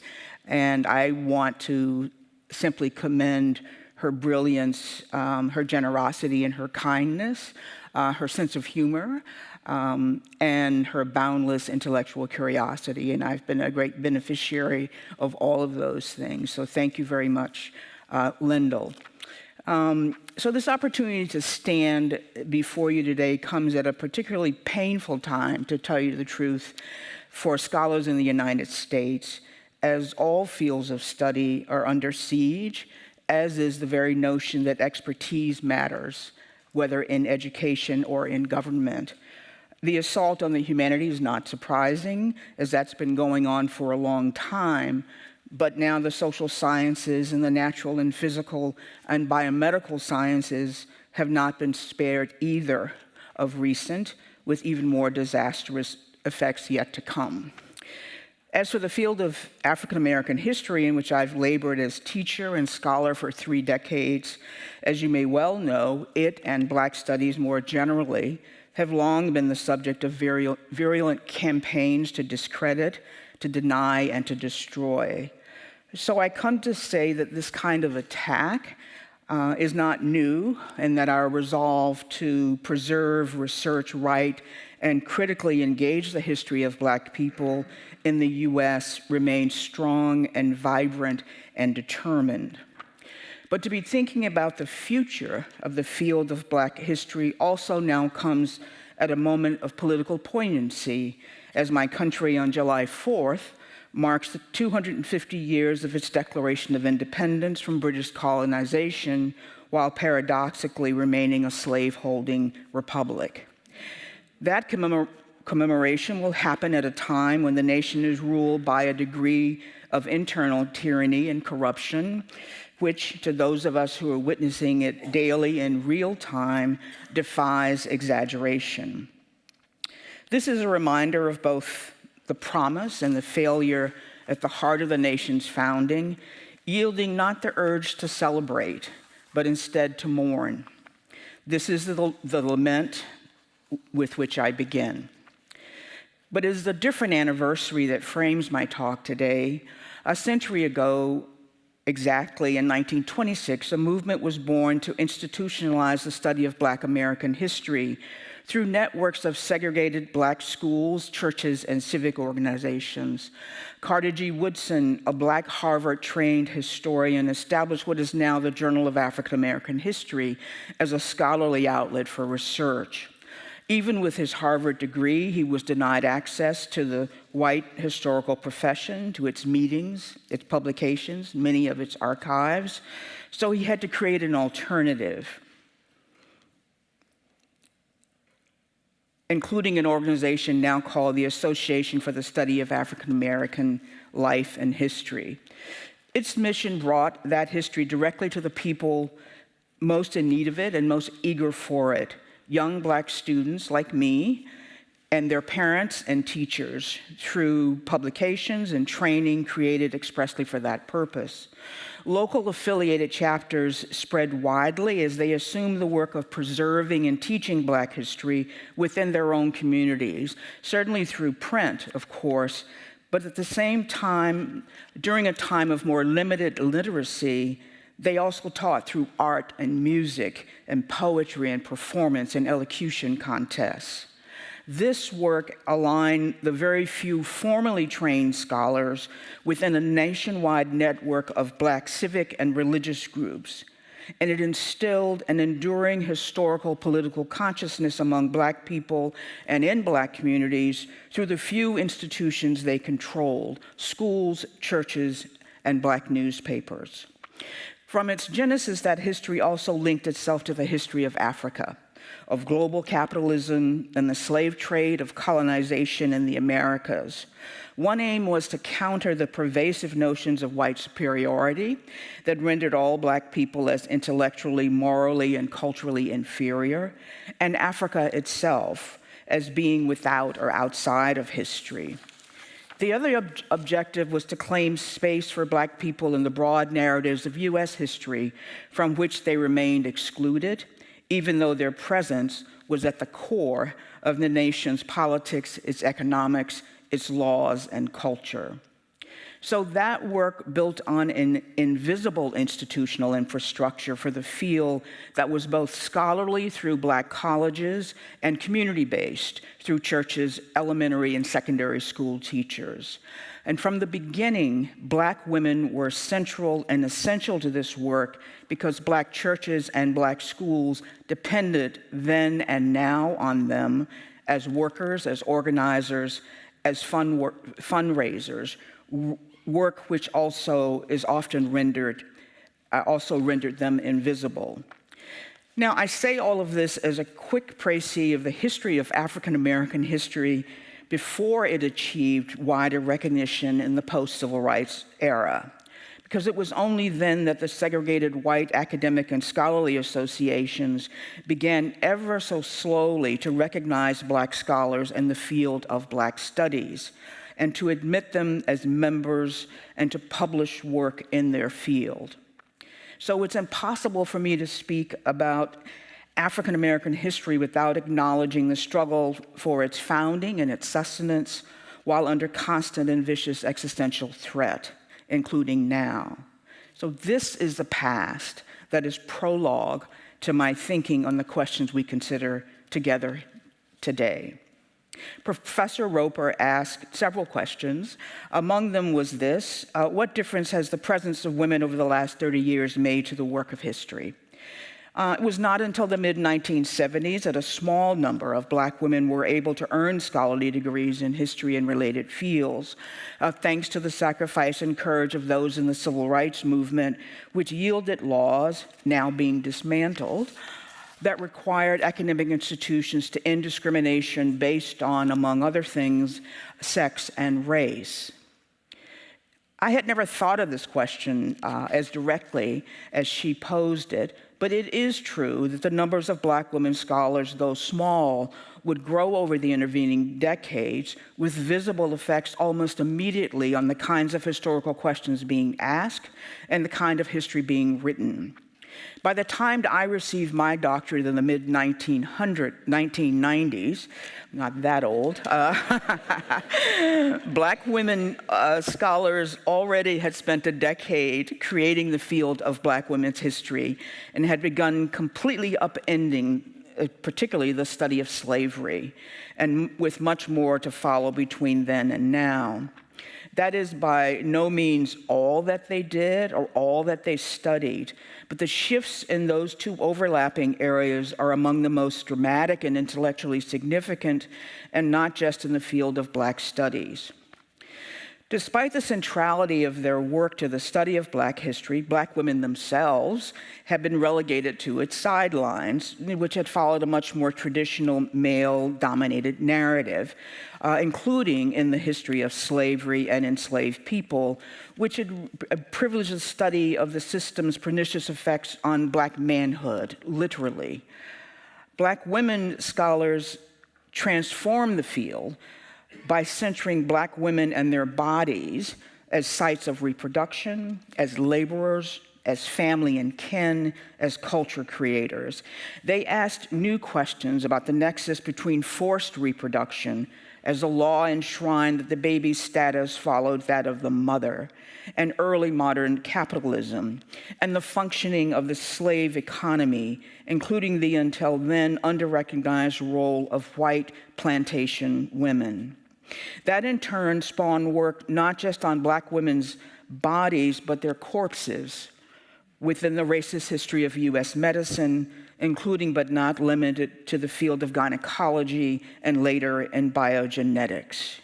Black women also introduced concepts of trauma into the study of slavery and psychosocial aspects of the institution which had not yet been studied. So to reconstruct histories of the past that relied on traditional methodologies, of course, but it also required a kind of methodological inventiveness to find ways of reading in and around and outside of sources that were often paltry or that treated Black women's bodies merely like economic commodities, recorded as data given only a first name. Debates about how one approaches silences in the record led to ongoing controversies about the license of archival interpretation. It borrowed methods from other disciplines, including literary criticism, turned to blended genres which joined the historian's own voice to the history being told through combinations of memoir, autobiographical explorations, alongside or intertwined with whatever the archive did hold. The work of recovering the lives of enslaved women and their families and communities has challenged and transformed methodological divides, something made easier via the interdisciplinary nature of Black women's studies. But it also has yielded theories about the lingering shadow that slavery cast over US history, relying on metaphors like slavery's afterlife, or in nautical terms, its wake, in the still not placid waters of global history.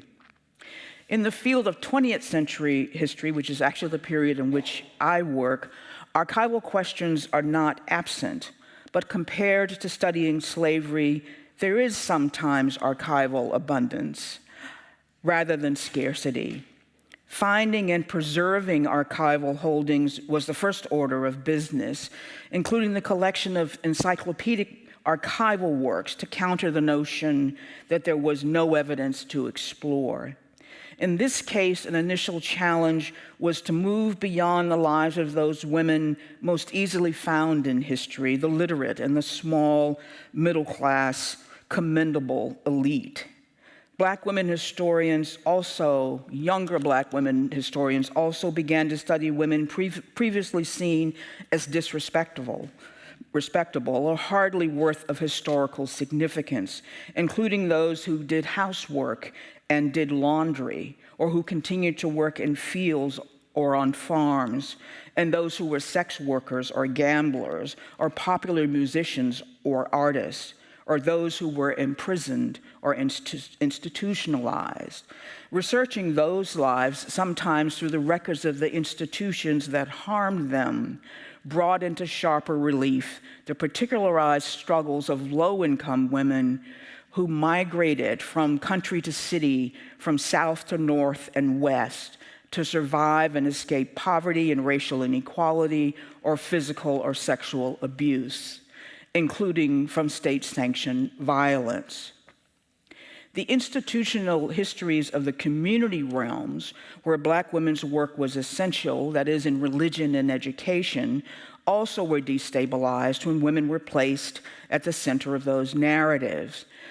So it was impossible for me to write the history of the relationship between religion and Black politics without attending to the overwhelming presence of women in the pews and local and national leadership, even at a time when they were still excluded from the pulpit. Similarly, the history of Black teachers in colleges and of Black intellectual history now includes a focus on the work of women within those institutions, include renewed attention to Black women scholars themselves and artists, writers, poets. Only with their presence can the full communal work of women and men together be appreciated and critiqued in this field. That pattern now extends to the crucial role that women played in the civil rights movement itself, the Black Power and Black Panther movements, the Black artist movements of the 1960s and 70s. And in each case, the expansion and the reframing of original narratives have broadened our understandings of the history of social movements more generally and brought a focus to grassroots and working class organizers. In adjacent fields, historical work by Black women has helped propel Black literary studies, Black feminist studies, Black queer studies. The notion of intersectionality, that is this reinforcing nexus of race, class, and gender, and critical race theory, owes its origins to Black women scholars in law, but who share overlapping concerns about the remnants of slavery's influence on the legal system, perhaps most dramatically reflected in the burgeoning carceral state. Black women historians helped create interdisciplinary cross-currents of a diasporic, global, anti-colonial field of Black studies that is unbounded by the US nation state, but has international reach. They share that space with Black women in other fields, especially in anthropology, sociology, political science, and economics. And there, too, one could easily chart their scholarship's transformative impacts. Finally, the work attends to the writing of and about Black women's lives has more recently produced an explosion in the field of historical biography, which now includes Black women subjects long ignored despite their work as intellectuals and as activists. And methodological interventions have come there too, once again with the genre-building narrative forms, but also with deep considerations of the links between biography and the fields within history. And now the earliest cohorts of Black women scholars with which I began my talk is now turning itself to memoir, telling their own histories for other generations to see. And I offered this very cursory and generalized survey, and it is painfully cursory, and I appreciate your patience going through it with me. But I have been surprised in this recreation of how expansive the impact of Black women scholars remains, and how encouraging that is to me in the face of the lament with which I began. And actually, I began doing the work in a state of fury and grief over the current state of the attacks on the field itself. None of the work that I mentioned came easily or was particularly welcomed or embraced in the doing of it. In fact, much of the work came against advice and against received wisdom from advisors and from the profession at large. Women scholars in Black history reshaped the broader narratives in U.S. history, though not as much as it should, and particularly in the fields of Civil War and Reconstruction history. But there is no denying that it's been a part of the intellectual underpinning of recent multicultural and multiracial campaigns to force a reckoning with racial inequality and anti-Black racism in particular, perhaps made most visible in the outpouring of protest in 2020 against police brutality, a movement, the Black Lives Matter movement, begun by 3 young Black women. A new generation of young political leaders has learned and taken the lessons of Black history, not just to the streets, but to the ballot box and elected leadership. So that the power of that historical consciousness, sadly and ironically, is also represented in the extent, as Lyndal mentioned, of the backlash against it through which we are living now. But a backlash also against the very values of diversity, equity, and inclusion. And I'll give 2 examples here. In the US, we just commemorated Memorial Day, which is our annual observance for those who lost their lives in military service.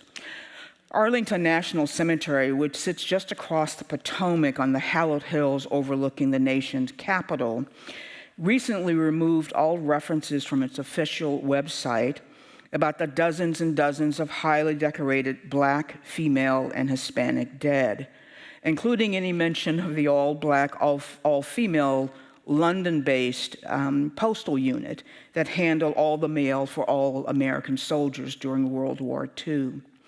References to other decorated service members who are not Black or female or Hispanic remain in place. This follows the well-publicized firings without cause of prominent Black and female military leaders, or again, just yesterday, the denial of routine promotions to seasoned men, Black women, service members. Philadelphia, where I live, served in the 1700s as the nation's first capital. During a recent excavation of the house where George Washington lived, archaeological evidence of the presence of enslaved people in his household was also discovered. Washington had insisted that as a native of Virginia, my home state, a slave-holding state, he was permitted to bring and hold slaves in Pennsylvania, though it was a free state. A new large public exhibition of that dwelling in 2010 was forced to also then include the names of the household's enslaved men and women, thanks to an alliance of community activists, scholars, churches, and teachers. They work under the name of a coalition called the Coalition to Avenge the Ancestors.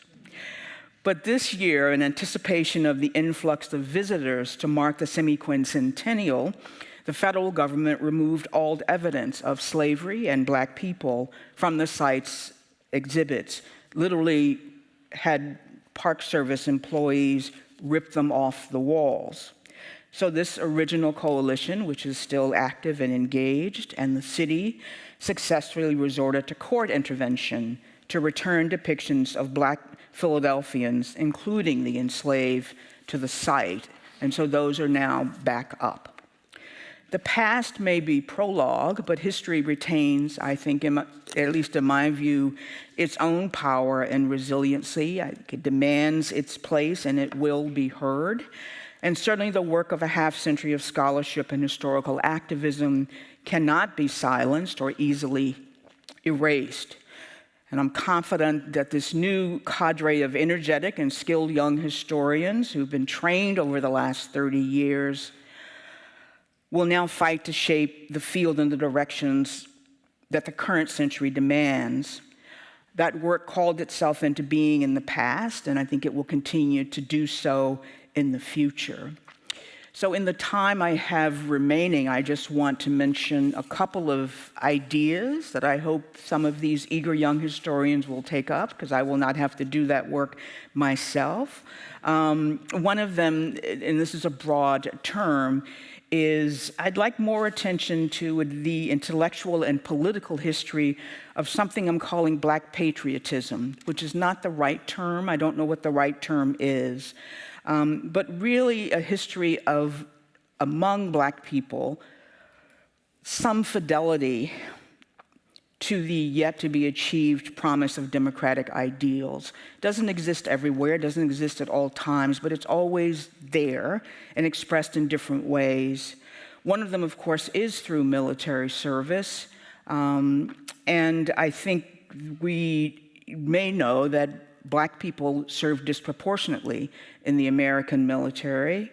And I'm less interested in patriotic motivations for their service, and actually much more interested on the impact of their service and their absence on the communities that send them, on the sending communities that remain in the United States, but also on the kinds of global interconnections and ideas about race and politics that are generated by their presence, whether on bases in Germany or in the modern Middle East. And finally, I'd like to have more attention to the shifting connections between Africa and African Americans. This is a really big topic, lots of ways into it. One has to do with the impact of recent immigration from Africa to the United States. This is in the wake of the post-1965 immigration reform laws, and again in the 1980s. And the ways in which this creates interesting relationships within enlarged notions of what a Black community is and the political identity of being an African American. And this is something that's playing itself out on college campuses and elsewhere, but also in religious settings, whether in Islam or in sort of Anglophone derived practices as well, including in the Episcopal churches. The other avenue into the relationship between Africa and African Americans actually comes through tourism, the kind of evolution of something that is a kind of a roots tourism as well, of going to West Africa and seeking out remnants or some sort of feel for the land from which many were forced to migrate to the United States. And finally, I'd like more attention to the relationship between African Americans and what I call a sort of Indo-African relationships. That is the migration spawned by the British Commonwealth's dispersal, so that when Kamala Harris took a trip to Africa, she didn't go to the West Coast. She went to Zambia, which is where her grandfather had served for the British government. And then her mother migrated to the US and married a Jamaican student. And that's how we have this kind of amalgam of cultures there. And that's but one of many examples of what I think is one of the richest diasporic communities in contact and worthy of much more study. So on that, I will leave you, and I'd be happy to say more about the future, but I am weighed down by the past in this moment. So thank you. Okay.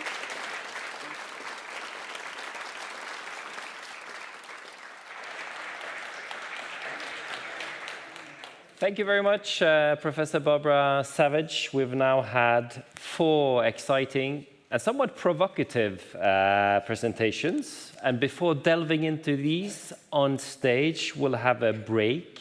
The break will last until 11 o'clock sharp. So please be back then. Thank you.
It's good.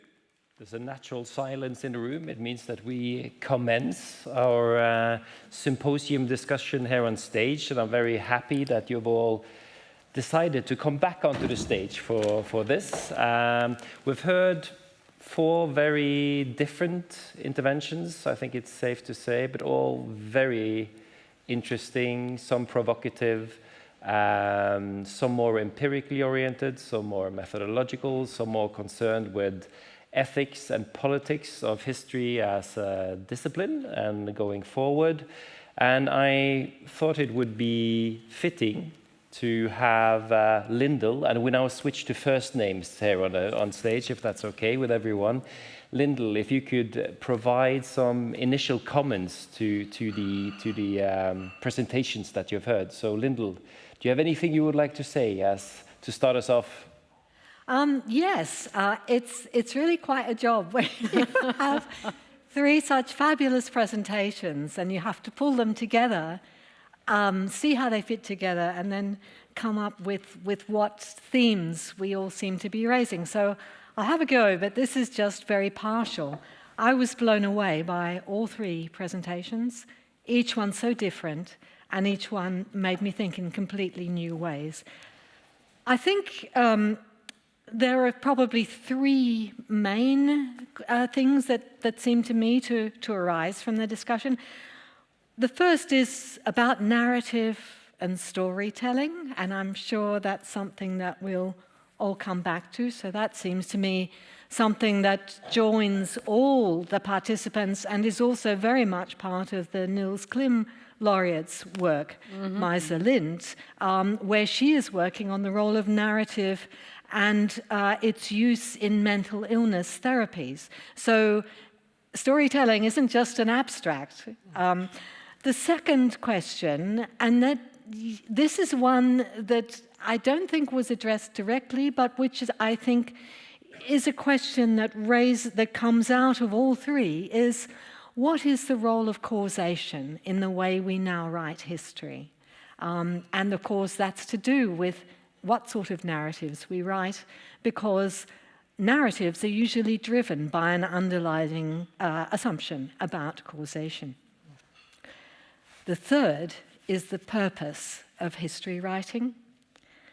And here I think we were all very moved by what Barbara said.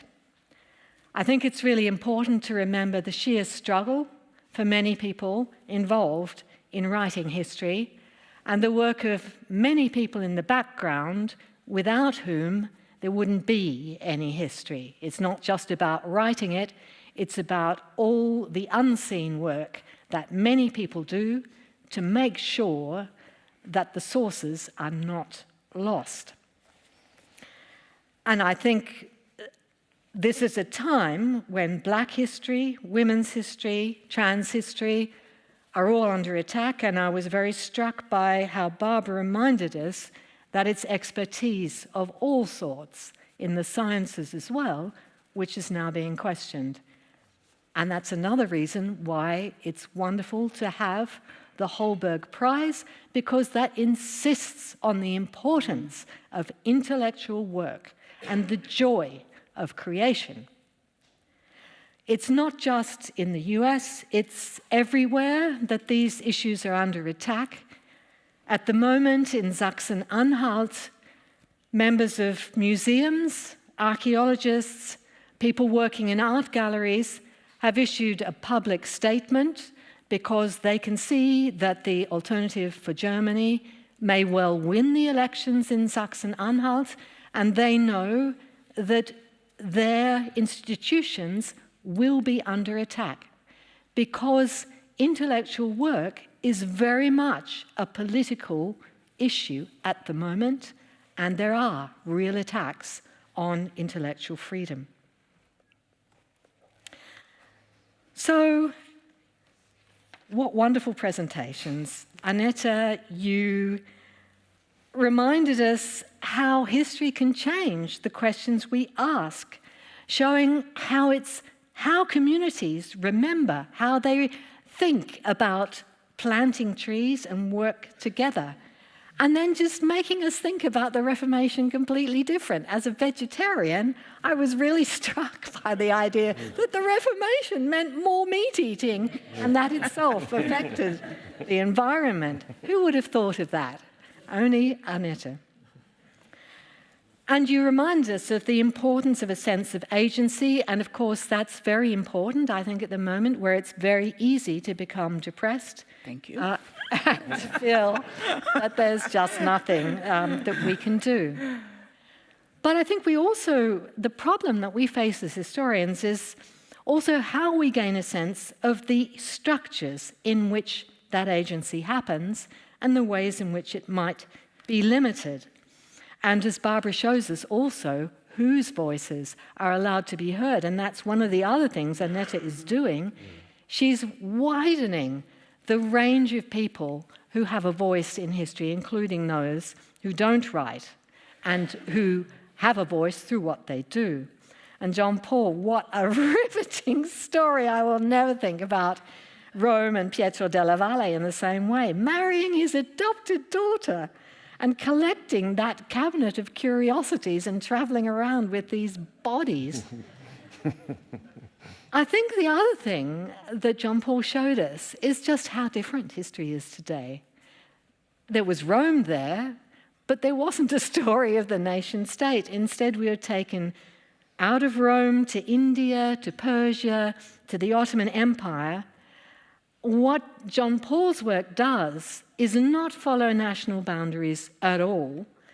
And to do the work he does involves immense labor and a sense of imagination and determination to put all those pieces together, as well as to create that wonderful arc of storytelling. And I wondered too how you think about causation and about what storytelling also has to leave out. And you show us what happens when you question the original story and you put back those two extraordinary women whose voices we will never have. That was just wonderful. And Barbara, you just remind us of the urgency of what we're doing. I think what you may not have realized is Barbara gave us an account of that history, really, of Black studies, how it was created, how it made its own institutions in the teeth of opposition, how its inclusion in the academy came through fighting, and it wasn't the academy suddenly deciding, oh, let's be more diverse. It was finally letting in people who'd had to create their own institutions outside it. And that is a story that I think we often forget. History isn't just about what goes on in universities. It's the struggle that goes on outside of it. And when I too began in the London Feminist History Group, I think of all of us, only one had a job. It took a while for that history created outside universities to be accepted and taken in. So we have to think about universities as police people and maybe thinking about how universities need to open up more. What your work does is it changes the categories with which you work. So you talked about intellectual history, but what Barbara's work does is show that someone like Mirza Tate is an intellectual. She's the first African-American woman to get a degree from the University of Oxford, but she worked in international relations. That's not a subject that feminists were interested in. So she gets dropped out of the canon. And so we don't have an intellectual history that includes her. And when we do, that changes how we think. And then, at the very end, you blew up the category of race itself. You showed us it's not just one of a trio of race, class, and gender, which you can just trip off your tongue. And you just think, oh, yes, we have to do that. We just have to include those. You show us what that really means to think about race. That means thinking about different traditions. That means thinking about how race changes historically as the people who it includes are different people with different histories, different traditions, different religious traditions, and as migration and intermarriage change what this category is and what it means historically. And that is just really wonderful, creative, and specific intellectual work that gets out of cliches. So I'm just really excited to see what you're all going to think. And then just one final observation. One thing I noticed out of the periphery of my hearing as you all spoke was the role of emotion in the way you all talked. You talked about fear and optimism, and for you, that contrast between fear and optimism is a really important driver of your work. And Barbara, you talked about the anger that you have been feeling and also the sense of loss.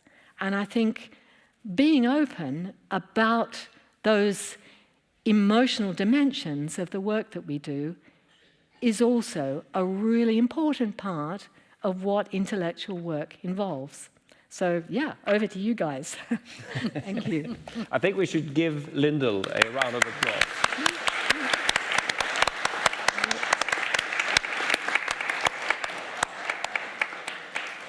And I think we should have all the symposiates respond to these 4 overarching themes. I mean, you can do them one by one, or you can just reflect around them. And just to repeat to the audience and perhaps also the symposiasts, Lyndal talked about narrative and storytelling and that role. She brought up the question again, as she did also in her presentation, about causation and how we should think about it, perhaps play with it, perhaps also rethink it.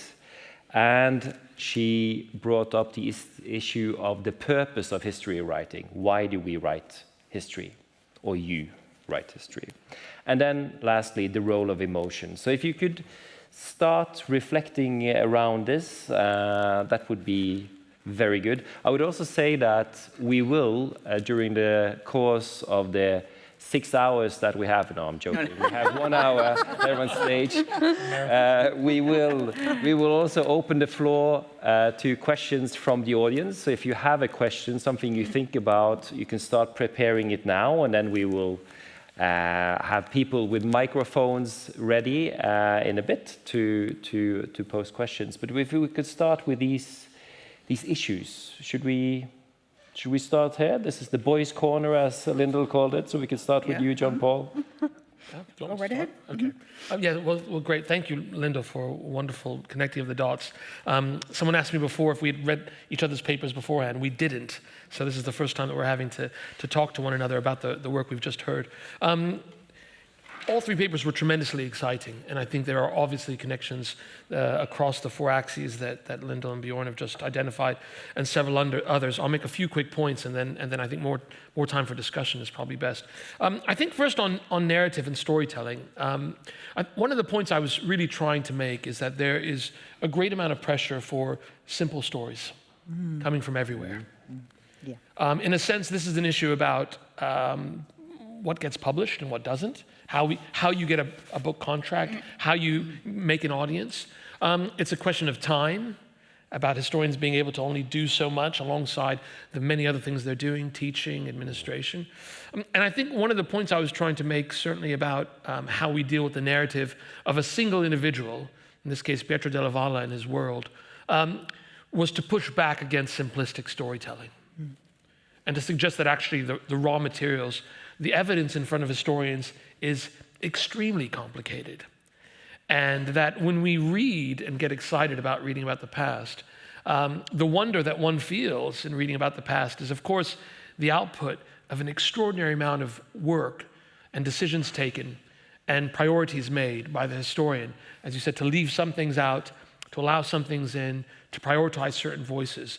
But I think that this push against simplistic storytelling is very important now, in a climate in which production of history is diversified. It's not just coming out of the academy. I mean, it never was just coming out of the academy.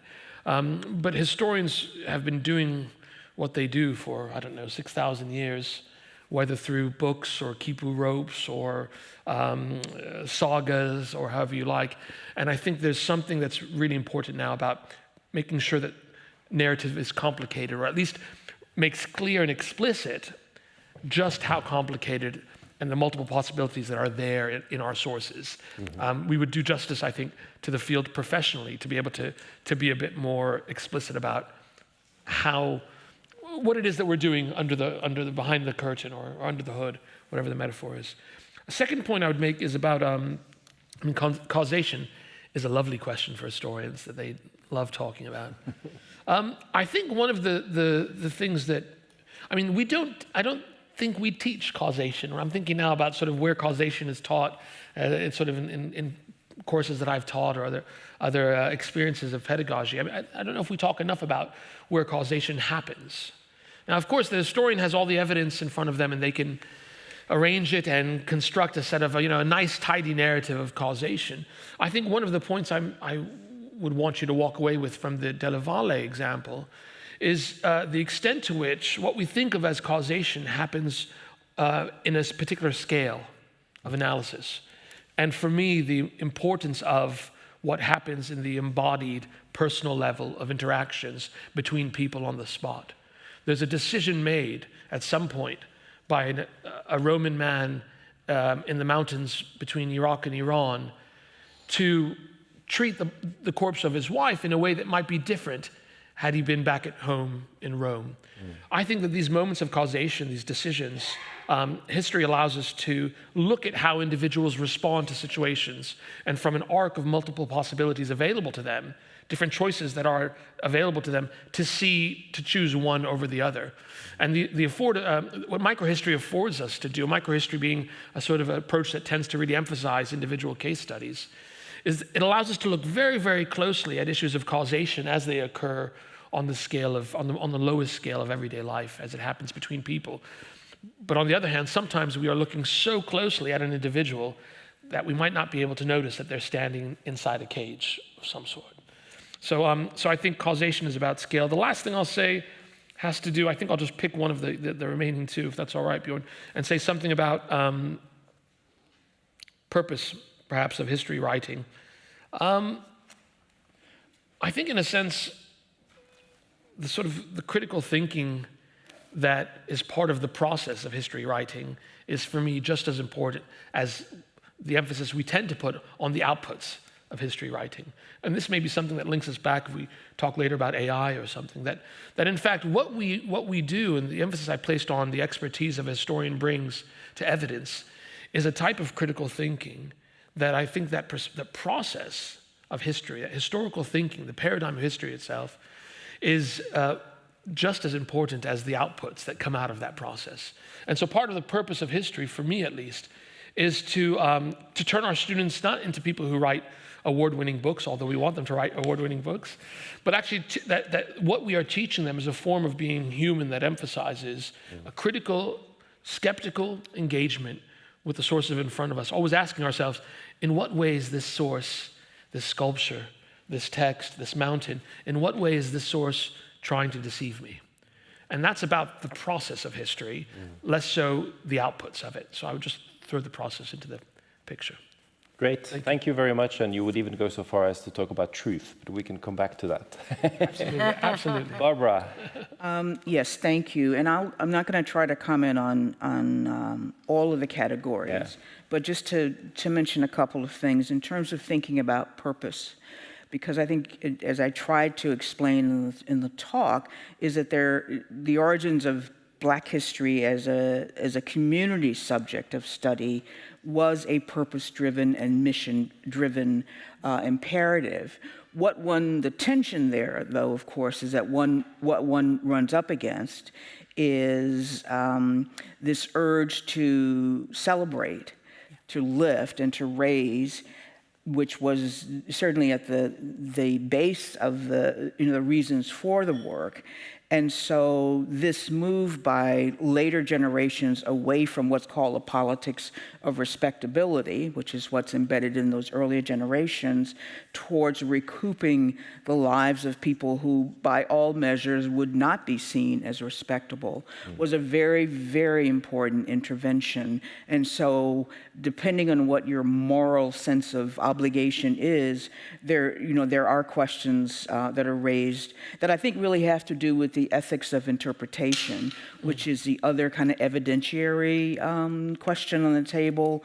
Not so much causation in the pure sense, because of this happened, but more about drawing kinds of connections between bits of paper and archives here and there, so that the part of history writing that we really haven't talked about as much is really history writing as a creative enterprise, where you move from a room full of books and papers and digital archives, and you're trying to create something that other people can read and appreciate. And yes, if there's a story or if there are characters who are driving that narrative, it's easier to get people drawn into that.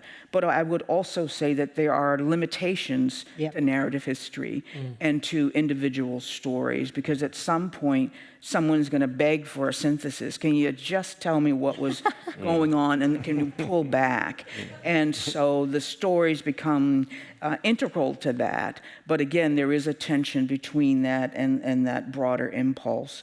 The other thing I'll say about doing history is that it's a source of great pleasure. And we don't talk as much as we ought to about the joys of intellectual work.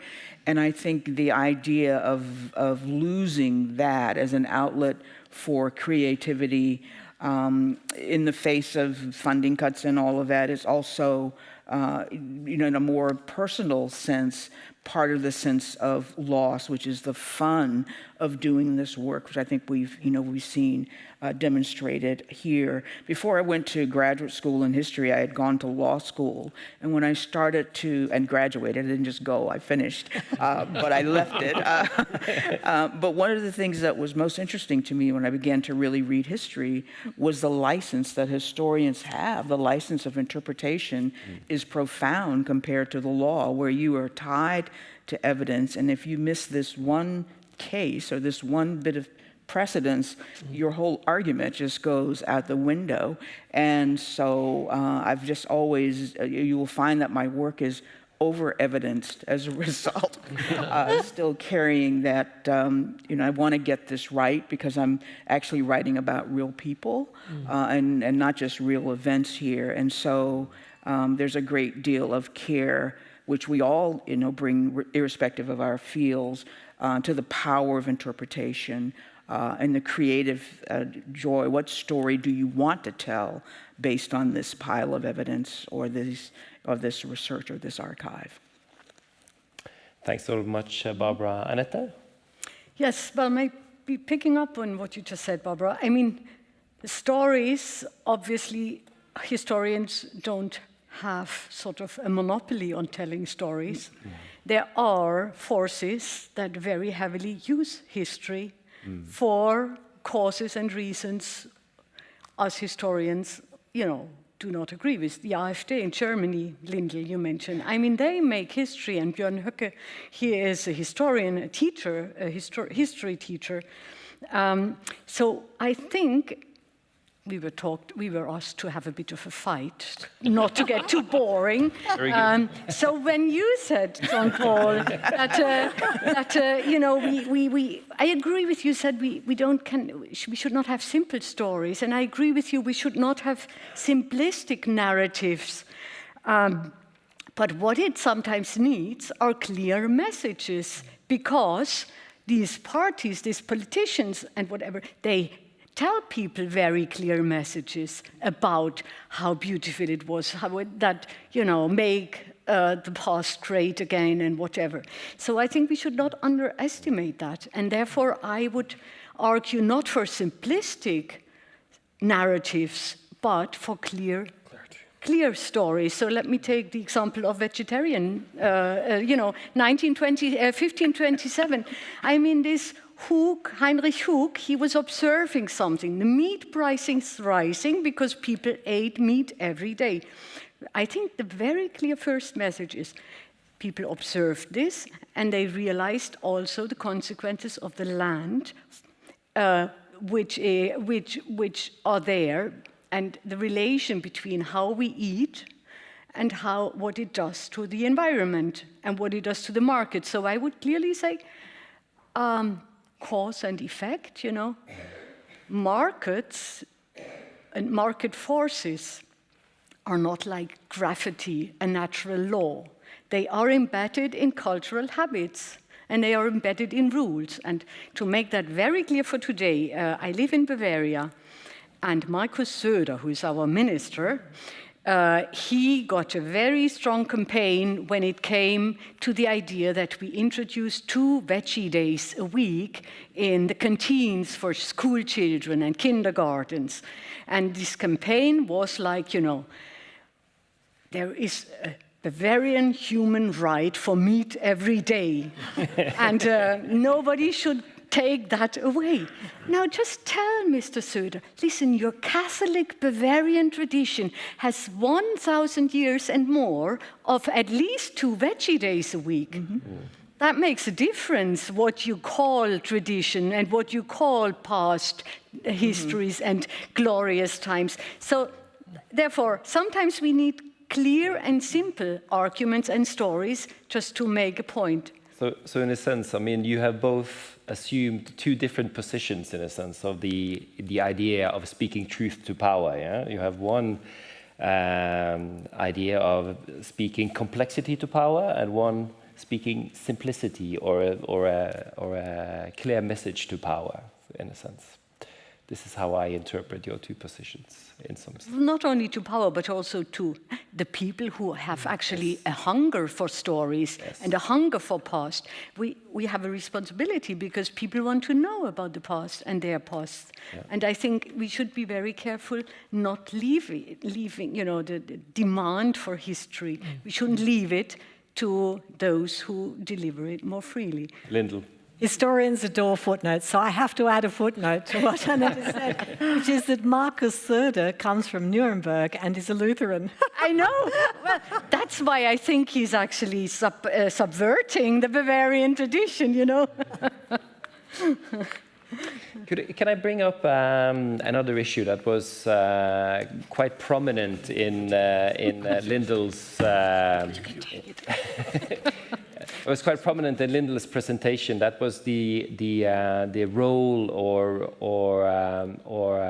effect that AI has on history, historical research, etc. And you also started out with being critical against Michel Foucault and his sort of turn to text. But in a sense, Foucault is returning in a big way where everything is becoming text. If all archives become digitized, available online, and you can process, you can generate, you can have machinic thought go through an enormous amount of sources, you could also have an enormous flattening that would leave out bodies, emotions, positionality of the researcher that you also brought up. So I was wondering what you really think of the implications of this, in a sense. All of you. Anyone? I thought he was looking at you. Well, I think there's some. The obvious danger is, of course, that historians may also be under challenge in the long run in terms of the creation of narrative product, also known as books and papers that we write, based on our own analysis of textual data. I will, just from the field of slavery studies, which is not my specialty, but one of the things that Black women scholars were writing against was a moment in slavery studies that moved to a very highly quantified economic model, and which basically today would be work that could be done very easily through AI and churning out all sorts of statistics and numbers, but that really erases the humanity of the folks who are under study. And my fear is that the availability of that kind of large technology now may have us moving back to, some tension or some traditions that look more to quantify and not have emotion and not have, certain representations of human beings at the base of what we're doing. So I'll just offer that as a comment on the question that you raised, and leave it at that. Yeah, I mean, I've had something of a conversion experience around AI over the past probably year or so, and I think on the one hand that's because most of the thinking or the discussions that I encountered first with AI were about teaching. And about what it will do to our pedagogies, to our coursework. I hadn't started thinking till afterwards about what it meant for our research. And I think what became very clear to me over the past year is that it's not that it's coming, it's already there, it's in the room, it's here with us already. And so then the question becomes for me, as Lyndal suggested at the start of the symposium, how could this help us ask new questions? How might it help us change the way in which we answer these questions? Are there things that AI can do in a particular way that won't just save time, but maybe help us think about the past in different ways? I think that may be possible. And I think for our students, it's definitely going to be something that they're going to have to be thinking about. I do think, however, that the creativity that Barbara discussed, the joy that one takes in writing history, I mean, this is at the heart of what we all do. This is why people write. This is why people read. So I don't see a world, maybe unless, the robots take over, I don't see a world in which that is replaced by AI. But I think there needs to be some serious purposeful thinking about what AI will do for our research in particular. And I think I'm, at the moment, sort of agnostic, but more interested than I probably was a year ago. And the pace of it as well is just for those working on foreign languages. I mean, that's something. Yeah. Yes. This is a complete game changer. I mean, I think about manuscripts that I would 10 years ago have to stop for 3 months to translate a whole manuscript. That was what I would, what you might do with a certain Arabic manuscript for a while. And I'm watching now at the way in which a certain form of multilingual global history that was very particular and very kind of niche in a way 10 years ago is now enabled and facilitated by technologies that just weren't here before. I think simple storytelling and complicated storytelling, I don't think that clarity and simplicity are a zero-sum game. No. So I think actually it may be that we can take lessons also from other technologies about how to talk about history in a way that is clear and precise and specific without perhaps losing the complication. And I think I'd probably put AI on the side of the simplicity, but I won't commit to that for more than that. But I will say, having lived through the digitization revolution, which completely transformed my own work from my own, home, and the kind of preservation of newspapers and archival materials, really, and I like the smell of archives, and I like the organic bit of that, but I cannot argue against that because it was really essential to the work that I, did in the biography on Tate, was the easy availability of all of her published work for me, which was something that I would not have been able to find maybe ever, or certainly not as easily 3 years before. And so there is a tremendous benefit as well. Well, I just think, I and maybe all of us somehow feel privileged because we have a training that allows us, all what you said about the critical distance to sources and the question and so on. What will happen to a future generation of historians that are used to AI actually proposing the questions to address to a source? So I'm sure that will have a lot of implications for how we find it out. And I'm also very convinced that it obviously will, depending on which side you're on or what you're wanting to do and what your intentions are, that it might be biases reloaded. Because the algorithms would sort of reinforce biases you have anyway.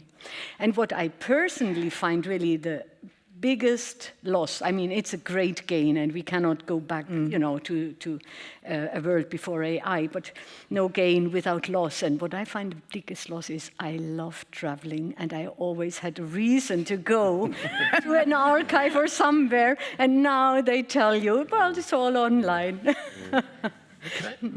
Please. Just to add a footnote to that as well. I mean, so if you think Foucault was mentioned, I think of Derrida, I think of someone like Arlette Farge.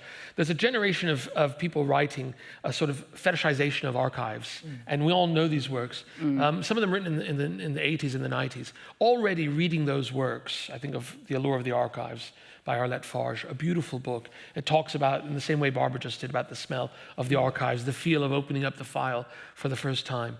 I read those works already and they feel very dated. Yes. And I think to our students, they must feel very strange indeed.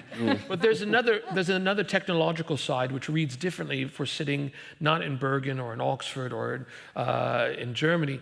But I think, for example, of someone sitting in Cairo today who is able to access digitally sources and online tools and online encyclopedias and open access publications that are allowing them to write their own history sitting in Egypt based on a set of sources and objects and manuscripts that were taken away from Egypt, 200 years ago.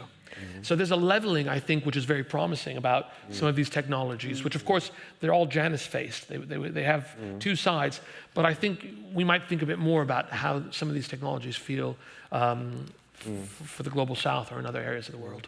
But it also would permit someone in the Global South to read everything about us and critique us and to invert all of this, the kind of intellectual hegemony, to not just to study one's own history, but to actually come in and challenge some broader kind of interpretive moves. Were you going to say something about this, Annette? No.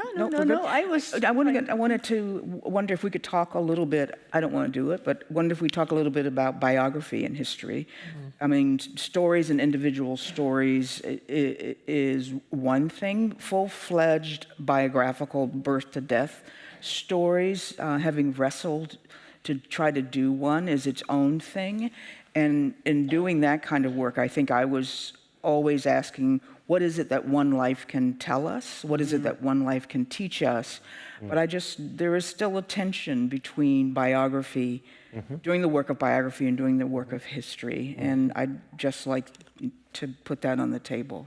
And I'm looking at you, Lyndal. Yes. Well, I wrote a biography and then I wrote a non-biography. Yes.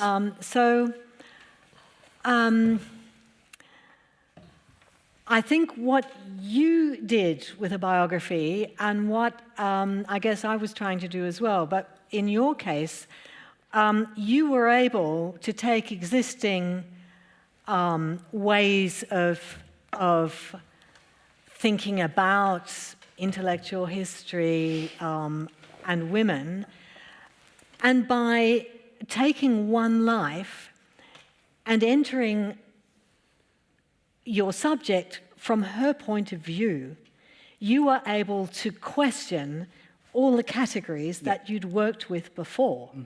And I think a biography enables one to do that. It enables you to step outside of the existing narratives that you might have and the existing categorizations that you work with, to see how they don't fit and to show how thought itself isn't just irrational, but it's part of someone's physical experience. Yes.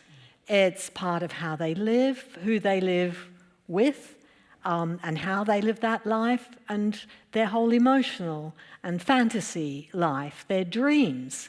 Dreams are really wonderful and productive to think about when you're writing someone's biography. And in the case of Luther, even though he said, I pray to God not to send me dreams, in fact, he has a number of really interesting dreams that give you a different perspective.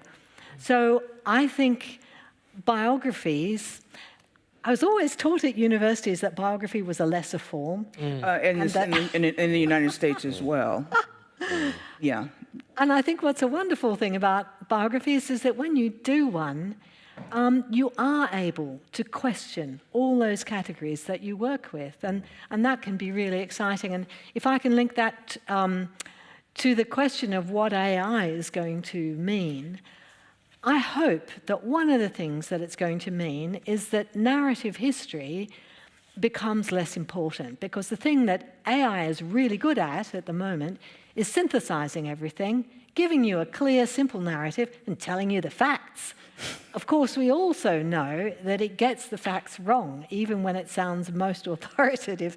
That's when you need to be most on the lookout. And I think that what will happen as those mistakes become less and as it starts to become more consensual, it might mean that synthesis becomes less of the dominant way of thinking about history. And I think that that's going to pose a big challenge to global history, actually.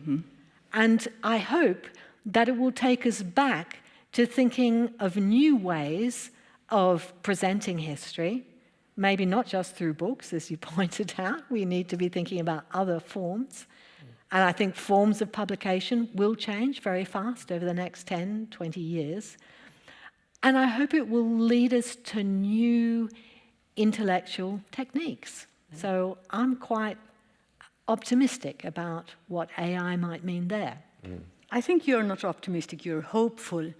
You're hopeful in expecting something of what you cannot have an idea right now or from, but you hope for the change to be a good one. So that's a big, what is it, a big difference between optimism and hope. I promised we would open the floor to the audience, and I will. Are there anyone in the audience who have a question to one or several symposiasts? Yes. Thank you so much for this amazing symposium. I will pick from where Barbara talked about this collaboration between activist and historian in writing the history of African women and feminism, etc. And if I take the object of genocide, which is historically is the major site of historian, I would say today there is a major rift between the historian and academic discourse. I'm referring to the last conference of genocide studies last year, and other knowledge producer human rights organizations, whether it is Amnesty International, Human Rights Watch, B'Tselem, the Israeli human rights, which talk literally about genocide happened in Gaza, while academics, historians refuse to speak, to tell the truth to power. So do you have comment on this? I mean, do you think I mean, what I see from my positionality from the Middle East, that there is a rift. Do you see it, or only me? Thank you. Anyone? I think it depends on it actually does depend on the particular. I mean, what I was trying to recount is that African American history really grew out of a community need and a community demand that was also shared by the scholars who were first trained to do it. And so you end up with a collaboration there. Not to say that there aren't tensions. So the political power of history itself was embedded in the project from the beginning. So your question about genocide, it has to do with, if I'm understanding what you said, that scholars are here and activists are here, but you see the twain are not meeting on any kind of. I would say in the U.S. there's been a great deal in questions of genocide more generally, a great deal of academic leadership on that question, and a great deal of punishment meted out to academics who move into that level of activism, and from students as well, who have been very deeply organized and very deeply punished for their own activism around questions having to do, with genocide and with the United States positions on various international issues. So I don't really see, an attack on both activists and intellectuals. Not all are joined, but there is like a hearty middle that is reinforcing and working together. But that's just my experience. Yeah, so I would, sorry, will you?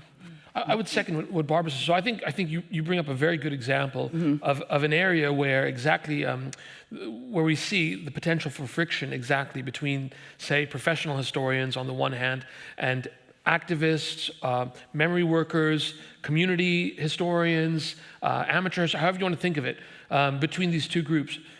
So the genocide case is one case, but I think that actually within the American Academy at the moment, we're watching professional history associations like the American Historical Association arguing about this exact case. You know, how should professional historians, as a guild, as a group, card-carrying sort of historians, how should they position themselves as a community of scholars vis-a-vis a range of contemporary scholarly, contemporary political issues? So genocide is one of them. I think that this will become more and more common, that professional historians will have to think about these set of issues beyond genocide and how they would position themselves. I think it's going to be much more difficult than it is right now. I mean, I think it may seem there's a big gap on this particular issue, but I think what we're going to find more and more is that professional historians may become uncomfortable with what is demanded of them, because at the end of the day, history remains credible. I mean, it's interesting that these debates still at the end of the day maintain the centrality of the professional historian, or wants to get them on board within communities, within various debates. I think that's significant. That says something about where history still sits, where a certain form of academic history still sits, a traditional sort of academic history. But the question will be is how do these discussions, conversations, debates get processed in the future? I think it'll only become harder because historians are under huge amounts of pressure, internally and externally. And those are real pressures that are funding pressures. That's I mean, there's a certain kind of reactionary politics. This is not, without consequence. And the kind of the silencing of points of view is actually the real danger, and the chilling effect, which has been really quite profound over the last 2 years, I'd say, and very dramatic. And especially the relationship between education and the state, and state funding, and that is, and the employment of, or the use of state, or the extortionary use of state resources to punish contrary points of view. And that has become, quite real and quite prominent. I think we have another question here. Please state your name also. Yes, my name is Vigdis Sprogtue. I'm professor here at the Social Anthropology Department. And I have a little critical question to you. Good. First of all, it was such wonderful stories we heard from all of you. But working with nomadic pastoralists in East Africa, I noticed a very special omission from John Paul when he showed us, the tombs. And that was, the way that his protagonist was leading his head on a sheep. And I feel that, just take, the lead from you, Linda. It's exactly, in terms of bodies, what kind of bodies are completely omitted here? And I think it's kind of interesting because then you showed us all the kind of well of manuscripts in the archives. And the point is, that most of human history a big deal of it is written on animal skin. And I also sort of felt maybe, that all this kind of reading the present back into the past, whether it is with vegetarianism or it is, with more sort of Anthropocene problematics, might also sort of hide different kinds of human-animal relationships in the medieval times. And also, that shepherding and the way that animals were moved around in flocks, it was a very different picture from today's factory farming. So it will be interesting to have your response to that. Thank you. Question for you, John Paul, primarily. Is the question really for me? Okay, I think it's a good question. So what I would say about animals is I think, and others on the panel may agree with me, that we're probably living through one of the most exciting, profound integration of human-animal relations into how we think about the past. I mean, to the point that I think on a couple of journals on which I sit on the advisory board, if I think about the number of submissions that are trying to do exactly what you just described, which is to say, to put animals at the center of how we think about in human-animal relations, at the center of how we think about the past, I think that that's happening now more than ever before, and I think you probably saw a taste of it also in Annette's presentation, which under the landscape, under the forest, and that's clearly an engagement there with environmental history in the most widest sense. I missed the point about the leaning on the sheep, the parchment, and the parchment. I mean, yes, these are. Yeah, so I think actually your sources have been written on papyrus anyway, but it's plants. Yes, absolutely. I think history is a big tent, and luckily it means that many people can do things that one person in 20 minutes can't do. Thank you very much. I think we have also another question down here, the last one. So brief question, and state your name first, please. Yes, my name is Yael Harlap, and I work here in higher education. And I guess this is not a short or easy question, but in light of the things that you've been discussing, in light of the question around genocide, I'm wondering what you think needs to change in the teaching of history, especially because it has such important implications for ordinary people's actions on the political sphere, and maybe also what you think shouldn't change in history, but that's being pressured to change in the teaching of history. Thank you. Thank you. Great question. We have another 2 hours? We have, as I said, we had 6. No, we have not that much time, but could you perhaps reflect on is there anything that needs to change in the teaching of history to your students? Well, I would say it should definitely sort of remain with a focus on the sources and the experience of history rather than, it needs to become hands-on in terms of confronting the children with history. And one thing you can do to be boring is just give them something to read and then ask them questions about it. Multiple choice is perfect for killing the sense for history. But this has been a question we have been addressing for 100 and 200 years now, and it's a very difficult question. Yeah, Lindy, you can. Well, I'm very concerned about the teaching of history, and I'm concerned too because of feeling at my own university that we weren't teaching things, particularly in our graduate program, and that meant that those who hadn't already done a degree at my university then came out without getting distinctions, and I thought this is just not right. It seems to me that originality, creativity, and critical thinking can be taught. They're not something that you're just born with. And to bring that out in people, I think there are techniques that you can use. So I've been trying to think of a series of games, just little intellectual exercises that involve people doing that. I've also tried to incorporate physical movement in how I teach, and I think this is really important because I mean, one of the things behind this whole issue about genocide is also that people use language in a way that disembodies and means that we don't look at the reality we're actually talking about.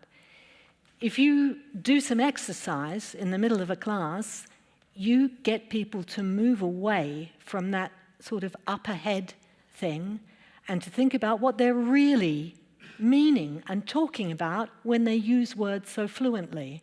And that opens up a kind of creativity and critical thinking that I think can be really empowering. So I agree absolutely with Annette. What's key here is process. Thinking about the relationship between evidence and argument or statement, proposition. We have to concentrate on how to take that apart, how to question that, how to think about how evidence is generated and who's done it, and make that into a critical space. And I think those are the things that we need to do much more as teachers. And I think that the other thing we need to do is to stop talking so much, but also listen more. And become, I think the aim of every teacher should be to become superfluous, so that the students themselves listen to one another and come up with their own ideas, which I might not always like, and it may go in directions that wouldn't be mine, but that's the future. John Paul, Barbara? Go on, Barbara. I mean, I'll just, I can't be any more eloquent than you just kind of answered that question for us. But I do think this goes back to our discussion about archives, but in the teaching of history, you know, there is that moment when you suggest that a student go to an archive or go online and find something that is an originary document or something where the magic of seeing it with your own eyes and reading it out of contemporary time is transformative. And so I often think that the sooner you can have a student handle something that is old in some way, however we might define that, and whether it's a text or an artifact, that the creative process then can also be stimulated, and then whether it yields a great paper or not a great paper. But I think that the kind of immediacy of the human-to-human connection between the student and the person and the time in which that object or that text was created is a very, very powerful exercise. And I do think this is one thing that I hope that we will hold on to as human beings, even in the face of AI, that little bit of human creativity, which I think cannot be yet mimicked by AI. So just to add that. Thank you, John Paul. Very briefly. Yes, so I mean, I agree with everything that's been said, much better than I'll say it. I mean, in response to Yael's question, I'd say maybe just to focus on graduate students instead of sort of future historians, I'd say two things. First of all, one of the things that keeps me awake at night, or that I worry about, because you asked about concerns, is are we doing enough to model how we debate and disagree with one another? Yes. Yeah. For our students. Yeah. And I think, you know, are we living in a moment where there's so much white noise and things are so loud that actually our students aren't learning how to disagree with one another, mostly in a civil way. It doesn't always have to be civil, but civility is nice. I certainly think of myself, the things I read. I think about the great debates between Natalie Zeman Davis and Robert Finley, or on the place of imagination in historical evidence, or Adrian Johns and Elizabeth Eisenstein arguing about the print revolution. I mean, there was these great debates that you would read as a student that sort of modeled to you how people can go to the same set of sources and come up with fundamentally different views of the past. And I think we need to think a bit more about how we will pass that on to our students. The second thing that I would say I think it really matters, and it's less about teaching, but it goes back to something Anne Phoenix and I were discussing last night about capacity building and creating opportunities, funded opportunities for our doctoral students to remain as professional historians afterwards. And I think we have to think a bit more in a savvy way about how we use international resources, funding institutions, funding schemes like the ERC. In my experience, having directed 2 projects and having had the pleasure of supervising something like 16 or 17 postdocs over the past 10 years, I mean, I see that the magic of those opportunities for the academy is to create roads to ensuring that professional history remains as a job possibility in the future. So I think capacity building is really important. And the best way to do that, as Barbara suggested, is really just to keep history as exciting, creative, and passionate as it can be, because we won't win allies by boring people. Not usually. Not usually. Not the right allies. So that's what I would add. I'm happy to hear that. Lyndal, our time is running out here, but do you have anything you would like to say? Have you received any new ideas about where history is moving and in what directions? Well, I think the thing that has come out of this so beautifully is one question earlier was about the objectivity of the historian, and the historian is a dispassionate person who stands back and writes history. And I think what's come out of the way that everyone has spoken today is just how far we've moved from that model of history writing, and how engaged and passionate we all are in the history that we write, because, and again, I think it is to do with the arrival of women in the profession. I think it is now possible to be a historian in a different way, and I think that's something to really celebrate. Thank you. Thank you. Thank you. Thank you, Brenda.